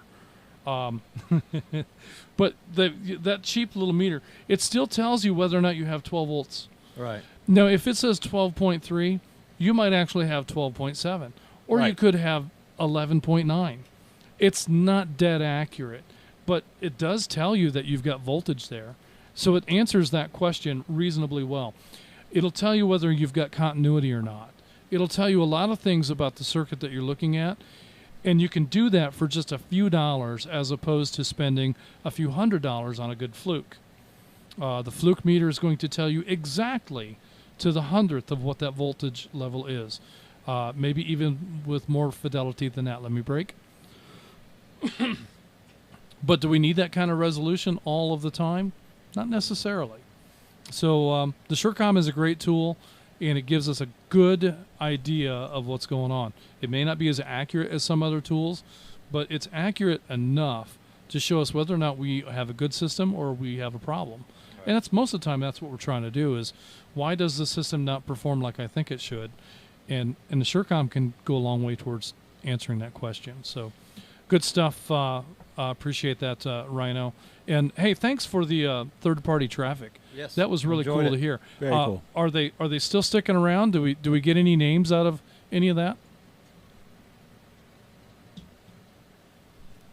Atlanta 123 here. Absolutely, it's Savannah and Hunter, 11 and 7, and they are sitting right here. They are super confused, but they're asking about this SureCom meter and what you're talking about. Well, Savannah is, and they go to STEM schools, so you know it's all kind of part of the education system today. Anyways, she is vaguely understanding what we're talking about when we're talking about power, and she's heard enough of me rambling on. It's good for her to hear other people ramble on about this stuff. Back to you, Net Control. All right. Well, I love the fact that you're getting the kids involved in Hunter and Savannah. I'm excited to know that you're engaged in STEM education, science, technology. That's just, you know, there's just so much there, and that's what it's the direction this world is heading in. So as we move more and more towards artificial intelligence, I mean, we've got plenty of natural stupidity, so it seems like it's the right move. Oh, absolutely. So as we move towards artificial intelligence, I think that these STEM educations will be more and more valuable. We'll begin to appreciate the significance of that. We've drifted away from real education in our public schools. Yep. We've done away with shop classes and things like that, and I think that we're beginning to realize that, hey, that might not have been a right move. We kind of need those skills. And there's a lot of people that go to school that are more fit for those kind of vocational tasks than for academia and professional. As a blue collar guy stuck in a white collar world, I'm glad I haven't spent my entire career in the office, because there's so much that I've learned along the way that I'm able to bring to my coworkers that don't have that field experience and don't know what it's like to be out there standing on the ground as a locomotive rumbles by. And the significance of the work that we do as it relates to that real world environment. So having these sciences and having these basic practical educational values, I think, is tremendous. And I'm looking forward to the day when Savannah can hold down a net of her own. Absolutely. Yeah. So good stuff. Great stuff, Rhino. Appreciate you bringing the kids on the air, and thanks for engaging tonight. Next on my roster, I've got Atlanta 306 George. Station with a comment. We'll come to you here in just a moment. Hang out with us. Be patient. We've got a couple I want to get through, and then we'll come to you. George, go ahead. Do you have any comments for tonight's net? Justin, how y'all doing? I hadn't talked to y'all lately. What I was wondering, I know y'all get tired of hearing it. You know, the Jersey repeater's still gone, and I don't know if it's any headway on that. If you know any headway of locating another place, let me know. And I was sitting here, I heard you talking about different coax antennas. What I'm using is a DXE 400 Max 75 foot. I think it's type 111A, but it seems to be real good cable. I usually break a minute. I'm usually on the Jersey repeater, and I don't have no static, but now I'm on the flagship, and I get a little static. So back to you, Justin. No, very good, George. Well, I'll tell you, all in all, your signal coming into us is there's just a touch of white noise in there, but it's very, very, very, very readable, very clean, good, clean audio with just a bit of a hiss underneath all of that. So I think that you're doing fine on flagship. I don't know exactly where we stand on the Jersey site. I know that our equipment was vandalized at that site, and so the question now is it safe and secure for us to go back, or do we need to find another location? And I think the answer is we don't have confidence to go back to the Jersey site. And so I don't know exactly where we stand with finding another site. I understand that there's one that we're looking real hard at. I don't know where we're at with negotiations, if we're going to be able to afford the rent, if that's going to be a site that we can move into. But once we get a site secured, we will be able to get on the air pretty quickly.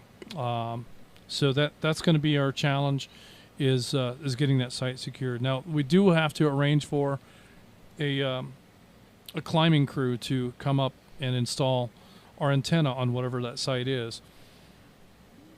But hopefully we can get that sorted out pretty quickly. So I don't have a date. I don't know if we're looking at 30 days or 60 days, or if we're looking at the end of next week. I really don't know. But keep asking the question, and if I can come up with some better information next week, I'll see what I can deliver.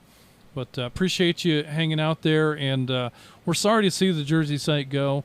I know it was a popular site; it had a lot of use, and it served a lot of people. And I hate to see what's happened out there, but we were dealt a hand, and now we gotta see what the right play is. So thanks, George. With that, let's move on to Ted in Talking Rock, Atlanta 410. Ted, you have any comments or questions for tonight's net, talking about tools that we use for radio?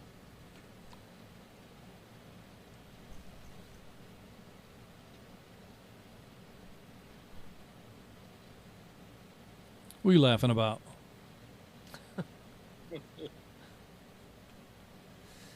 I see you bouncing up and down in a chair. I figure you're laughing at something.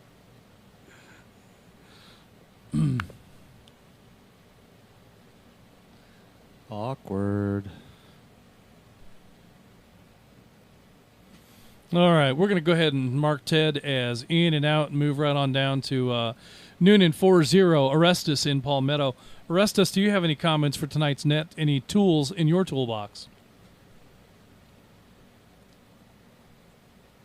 Good evening, guys. I don't have many tools in my toolbox other than an SWR meter. I'm one of those plug-and-play kind of dudes. I know exactly what I need. I buy exactly the equipment that I need to hook up, any kind of adapters or cables. I don't mess with nothing. I don't cut nothing. I don't trim nothing. I just get up there on the roof, install the antennas or on a vehicle exactly the way it comes. I do check the SWR, make sure those are right, but as far as trimming and cutting and adjusting wires, antennas, I don't do that anymore. I started back in the 70s, messing around with radios, and I learned back then sometimes you just made unnecessary adjustments. And when I got into the military, I got into a signal unit company, and I learned a lot about shortwave radios there, and they don't mess with nothing like that either. They know what exactly the equipment they have. They don't need to trim and cut any kind of cables. They just hook them up and raise up that antenna and get to going. And that's how I learned a lot of this stuff in the military. Not to even worry about it. When I was a truck driver, I just bought my radio, coax antennas the way they were, hooked them up, checked the SWRs, and I went on down the road happy and getting out there as far as I can. So I just don't mess around too much with cutting and clipping and adjusting. Maybe an antenna, you might have to clip an antenna here and there on a truck or a car, but that's about as far as I got. So there you go. Back to you. Well, that's an interesting point too, because we don't necessarily have to cut our coax to a specific length. We can order it if you know what your length is going to be. MPD Digital down in Albany, Georgia, is a great source for LMR 400. And if you want it to be 23 feet long and you want females on both ends, you want female ends, and you want a PL259 on the other, you want an SO239 on the other, whatever you need, they will make the cable to your specifications. They'll even put a label on it and shrink wrap, a clear shrink wrap over the cable so that it's labeled however you wish. So you can label that cable, you can name it, you can put whatever you want to on there, and they'll seal that up in a piece of clear shrink wrap so that you can always read that label. They'll label both ends. They'll do whatever you want, and they have lots of options for wire and cable. So it's a great resource to have, and I've ordered several pieces of coax from them over the years. It's always great quality. They test everything before it goes out the door, so you don't have to worry about whether or not they crimp the end on properly. They've already tested it. It's good to go when it gets in your hands. So that's a good way to go. I believe that your neighbor Noonan 120 ordered some cable from Messi and Poloni. I'm not sure if you ordered it direct from their website or if you bought it from another vendor, but it's my understanding that cable comes pre-terminated. You tell them what your length is, and they basically charge you for the connectors, and they charge you by the foot. And same thing with MPD Digital. So AMR out of Texas does the same. Okay, yeah, and so there's a number of sources for that, and whatever cable you choose to use. We've also, if you go to the Hamfests, the Wireman shows up at most of the local Hamfests. You can get specific cables, specific terminations from him, and a lot of times he'll make it up for you right there at the show. And you can tell him what you want, you pay for it, and you come back an hour later, pick it up, and you can carry that piece of wire home. So I think when is the next Hamfest? Is that Is Atlanta Ham Club going to have I their don't even know. Ham Fest this year? No idea. I'm not sure that I've heard whether they are or I not. have not heard At any. one point, I heard that they were going to try to cooperate with another ham club and try to put something together, but I'm not sure that's still happening or not. If anybody knows if Atlanta's going to have their Ham Fest, I'd be curious. It should be coming up, isn't it? Usually early in June. I don't know. I don't recall. I'm going to at say all. since we haven't heard anything about it, it's probably not going to happen. Let's break. I think the next Ham Fest that we'll be involved in will likely be the North Georgia GMRS Chattanooga Amateur Radio Club Cooperative Ham Fest up in the Chattanooga area at the Catoosa Community. Is that what that was? Catoosa? I don't remember the name of the place. Beautiful building, beautiful place. We'll have Vanguard up there again this year, and that was a good time. Yeah, so we're planning on doing that whole thing all over again. Looking forward to that, and of course we'll be at Stone Mountain Ham Fest again. Is the Net Dog coming with us? I don't know. Dog? Yeah, we have Net Dog up, so we're going to show him. Yeah, There he is. He's yeah. taking a nap. He is alive. He is there Super doing his dog thing. So if Julie has any excuse not to go, then we won't see him. But if I can get her to come, then email her at Julie to bring Brooks. Yeah, she'll bring wherever she goes. She would have him with her right now if he were allowed to go on that trip. But since he's stuck with me, and you can see how abused he is. So, Yeah, he's just yeah, out of sorts. Yeah. But Justin, I wanted to one comment about what Arrestos was saying. It's interesting in GMRS. There you go one of two ways. You can absolutely buy a good radio, a professional antenna, the right cable, screw it all together. SWR meter is nice to make sure that everything is the way you thought it is, and just go. And in that particular case, you're a person that likes to talk on GMRS radio, and your focus is communication. Some of us look at a wire and go, can we make that antenna?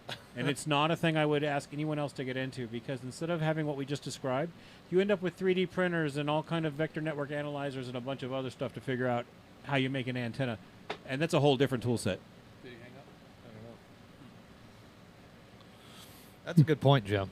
Because there are a lot of us that are plug-and-play guys that we just want to turn it on and talk. That's valid. Then there's different levels. Sometimes we don't always want to get deep in the weeds with stuff.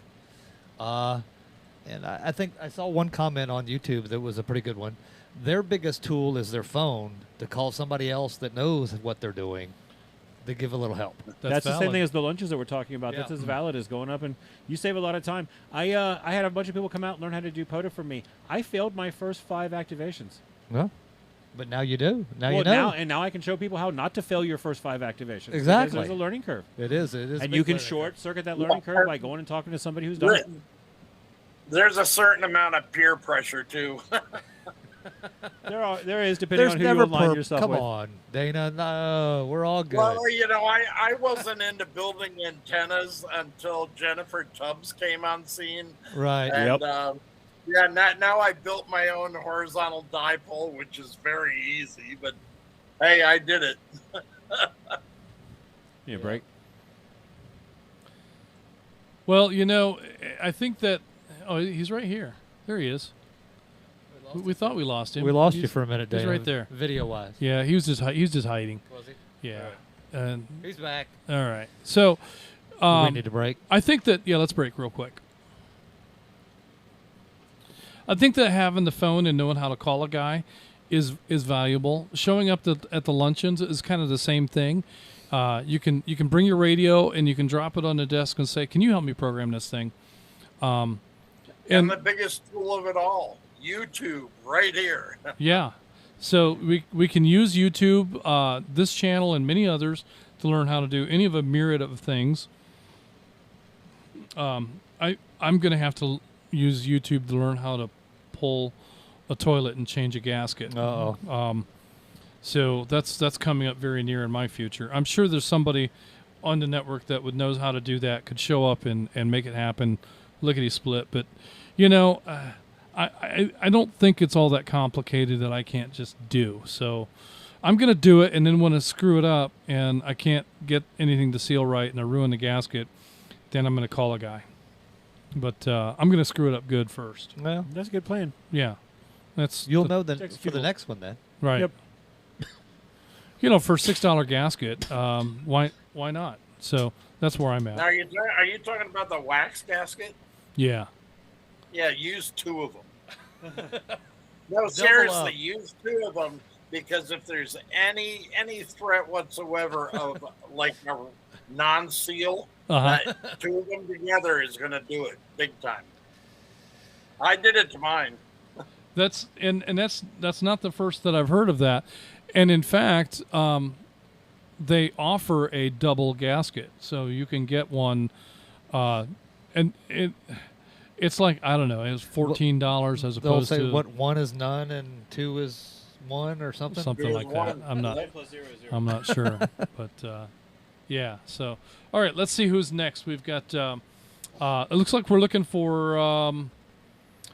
We had a comment, didn't we not? Yeah, there was a comment out there. So, and I think we got Gainesville 420 in that mix as well. Let's check in with Nick first. Nick, did you have any questions or comments for tonight's net?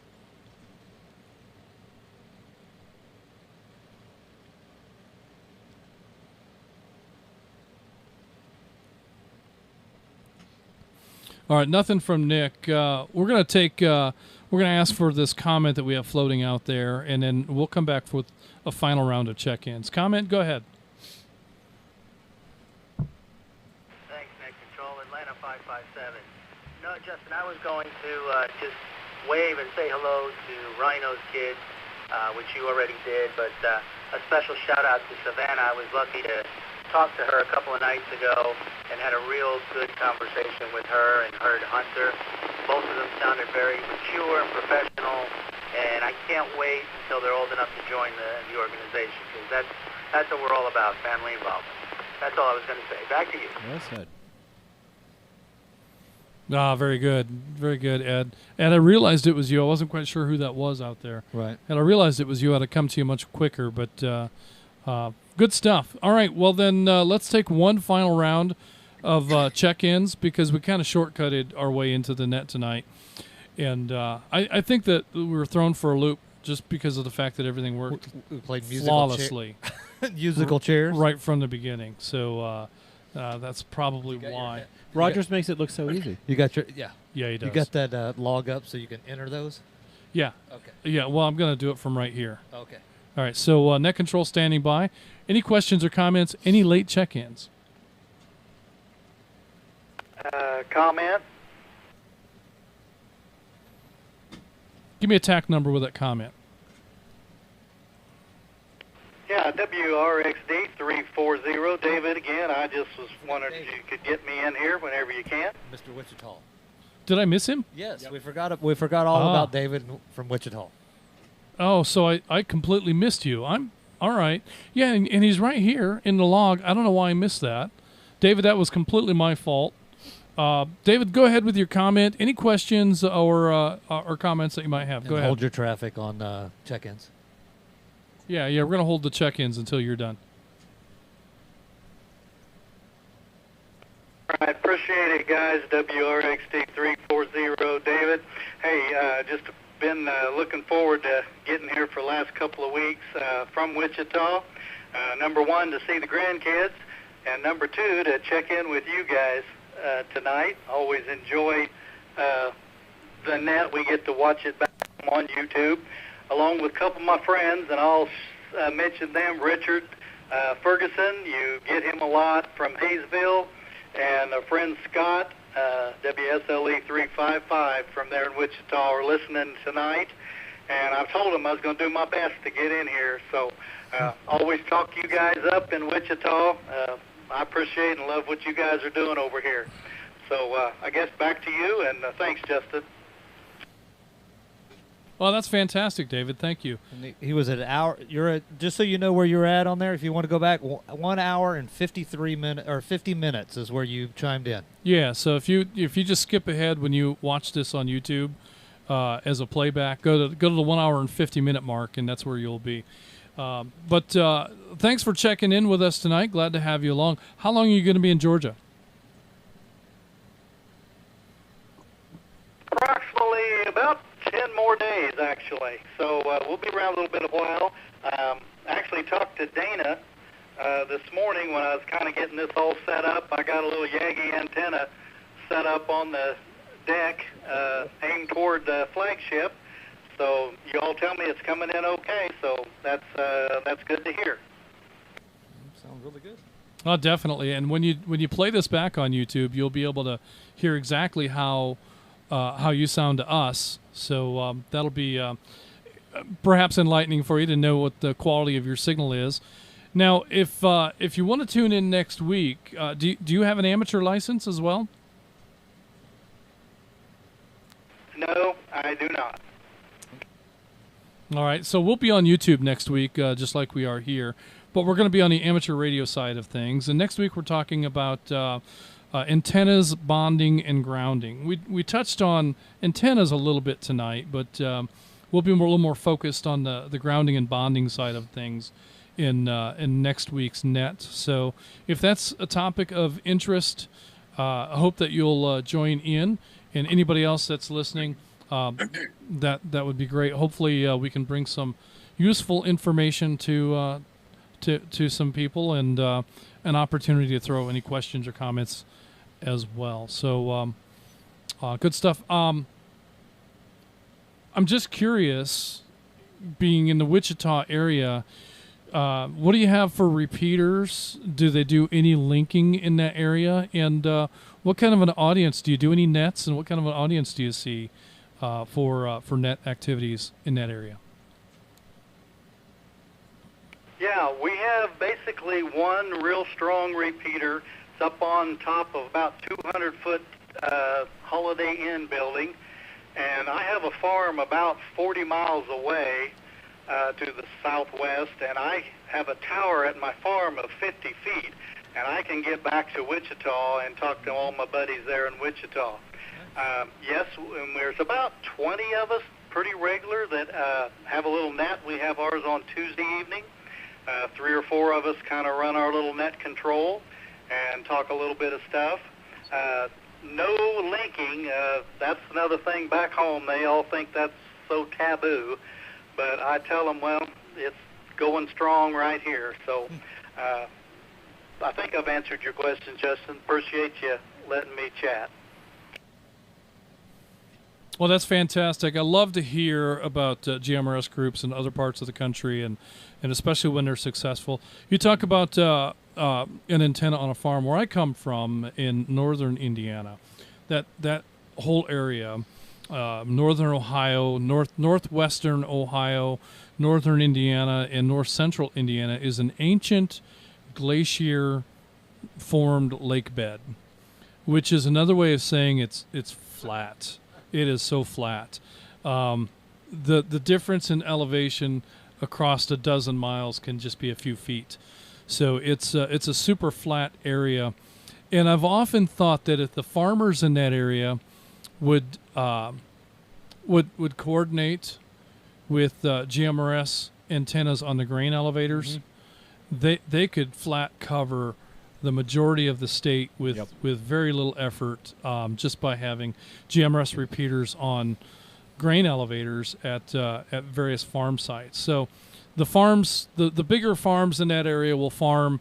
Some are farms that are as small as a couple of 100 acres, and then you have the hobby farms that are 20, 30 acres.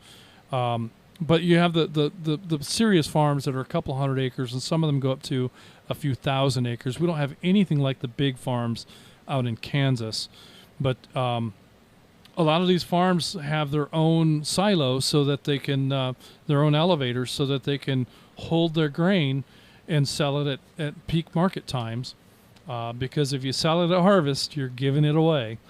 And so all of these structures are 75 to 100 feet tall, and I think they would make great locations for GMRS repeater antennas, especially considering how flat it is out there. So if you're 100 feet above average ground level, you can get a signal out 20, 30 miles in that region.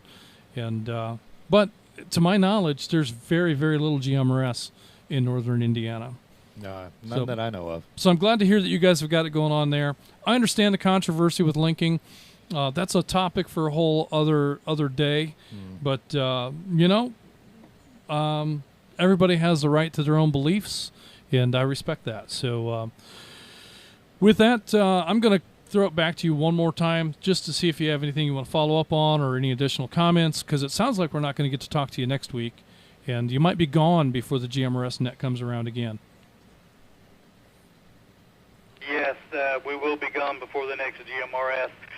Just example, yes, we do have one of our members of our group that works for the elevator companies, and or some of them in the area, and he's actually put up a repeater, and they're about 150 feet there to that top of the bin, and he's got 2 or 3 of us on there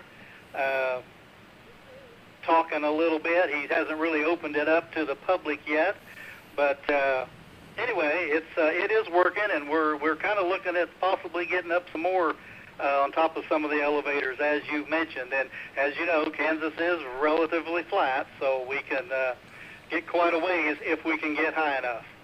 But again, thank you guys. Been great talking to you. All right, well, fantastic. Great to have you visiting in the area, and we've seen you in the YouTube logs for a while now, and so it's great to finally hear you on the air. Yes, so good stuff. And all right, well, and thank all your buddies for logging in on Facebook as well. Yeah, or on YouTube. Sorry. Well, yeah, because we would definitely need the numbers. Yeah. I don't know how many lines we've skipped, but we're at 83 I didn't right see now. any skipped lines. So I don't know what you're talking about. I'm loving it. I'm loving 83? it. 83, yeah. It will be audited. No. I'm not paying that check. Gone. Yeah, they're we're good. They're done. As soon as they wanted to be paid for their work, you guys can't work for us. That's not how this plays. Yeah, if you're not a volunteer. So we fired the auditors, and we're just going roughshod. But we have a chance for a few more because we're going to take a couple more check-ins, right? All right, let's take another break for last call. Last call for check-ins and any additional questions or comments. If you have a comment, throw out the word comment with your TAC number. If you don't have a TAC number, just give us the last 3 of your call sign. We'll figure it out when we come to you.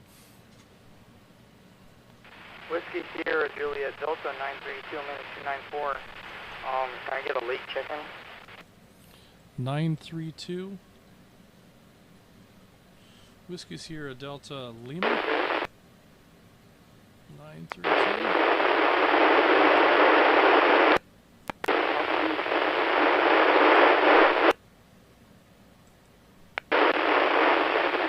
Thank you guys. Have a good night. A little bit there at the end, tiny bit. You said it was Buckhead? That was Buckhead. All right. The 932 guy. Oh, the 932 guy. Yeah. Okay.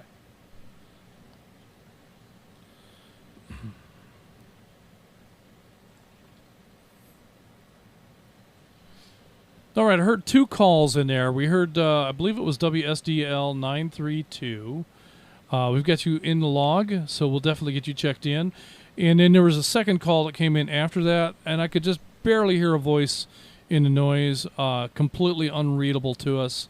So there again, if you go to the 2 hour and about 2 minute mark on the YouTube playback, you should be able to hear what we heard and give you an idea maybe of what you need to do to improve your signal to get into us next time. WSDL 932, did I get that right?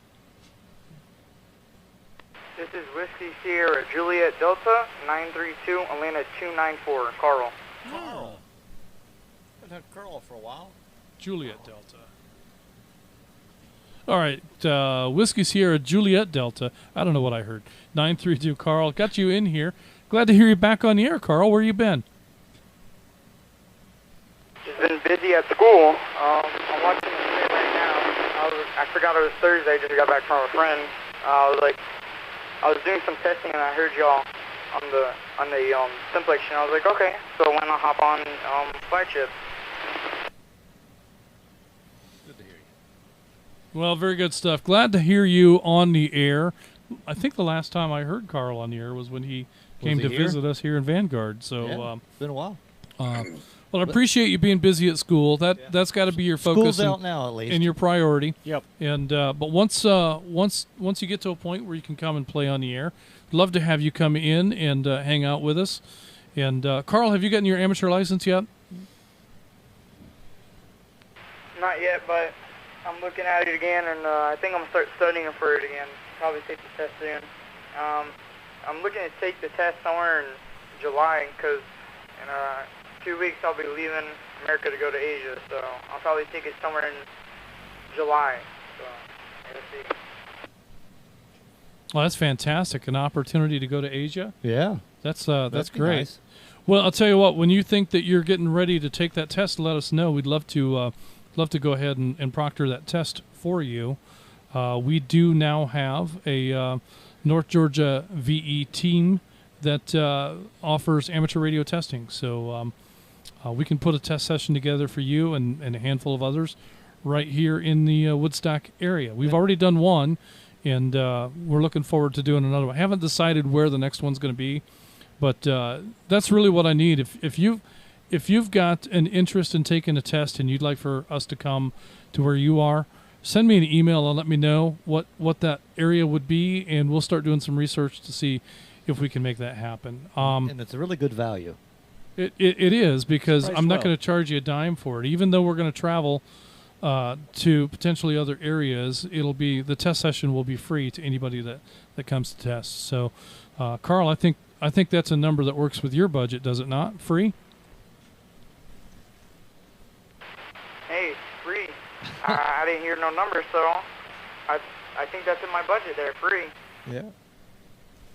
That's in everybody's budget. Yeah. So, CARS right here in Woodstock, the Cherokee Amateur Radio Society, does monthly testing. I don't know for sure, but I believe they charge $15 for their test. And that's not a bad value, and it's really not a bad way to go. And what's nice about that is it's available there virtually every month. As far as I know, they're still doing that. So that's one way to go. But if you test with us, it'll be free. There'll be no charge whatsoever, and we can stand up a test session kind of just about any time. I need about 3 weeks notice so that I can do all of the application stuff that we need to do on our end with Laurel. But once we get the Laurel stuff set up and location scheduled and secured, then we can go ahead and get that scheduled. So when you start to study again, let me know, and we'll put a test together. And I think we'll turn you into a ham. So very good. That could be spiral sliced. It could be honey baked. I like honey baked. Yeah. Country ham. Yeah, country ham. Could be salt cured. Whatever Won't be kind of ham you want to be. Except sad. Yeah, don't be a sad ham. Don't be a sad ham. All right, Carl. With that, I think we're going to go ahead and close things out. Do you know where your script is? It's around here somewhere. Why? Who's going to close? I think you are. I don't know. Okay. Well, I'm ready to go when you are. Hang on, we got to figure out where your picture is, or your. That's there he okay. is. There Don't he is. put up the. No. No. It's just a live shot. Live shot. Don't worry about not it. the powdered wig. Relax. We got you. All right, we'll Okay. send it off to Dana. All right, folks. Enough nonsense tonight. This concludes the North Georgia GMRS Regional Net. We had a total of how many? It's like right on you. I don't know. 83. 83 chickens, including myself, Jim, Justin, and Tony. We will now be returning the repeaters to their normal use. Everyone who signed in should sign out. Don't forget, I had to breathe there. Don't forget to like and subscribe and give us a share so others can see the YouTube live stream. Remember, comments on the YouTube videos shows engagement with the video and helps our channel grow. Tune in next week for, wait a minute, let me scroll down here. It keeps on saying I'm losing internet. Tune in next week to any North Georgia Amateur Radio Association linked repeater or on the YouTube live stream when we talk about, Justin, What are we talking about? We're going to talk about antennas, bonding, and grounding. All right, or it says whatever we're going to talk about. Anyway, yep, antennas, bonding, and grounding. Be sure to tune in and bring your questions and advice. Also, be sure to participate in the Friday. Oh, here we go. The Friday Night at 9 Simplex Challenge, hosted by yours truly, and on the Monument Repeater. And if you have an amateur license, be sure to join in the Simplex Challenge on the N4KHQ repeater with Mr. Jim there as the host. And don't forget Saturday night sessions on the North Georgia Amateur Radio Network. Thank you for allowing us to serve as your net control this evening. Good night, everybody. My name is Dana. I am WRWK, and I'll use 619 this time because the FCC was nice enough to give me 2 separate licenses. Anyway, Atlanta 250, and the rest of this great staff is... This is WQIR 514, Atlanta 946. My name is Justin. And this is Atlanta 1150, WRZV 748, Tony. And this is Atlanta 102, WSAM 231, Jim. We are North Georgia GMRS Network. And we are clear. Good night, everyone. Good night, everybody.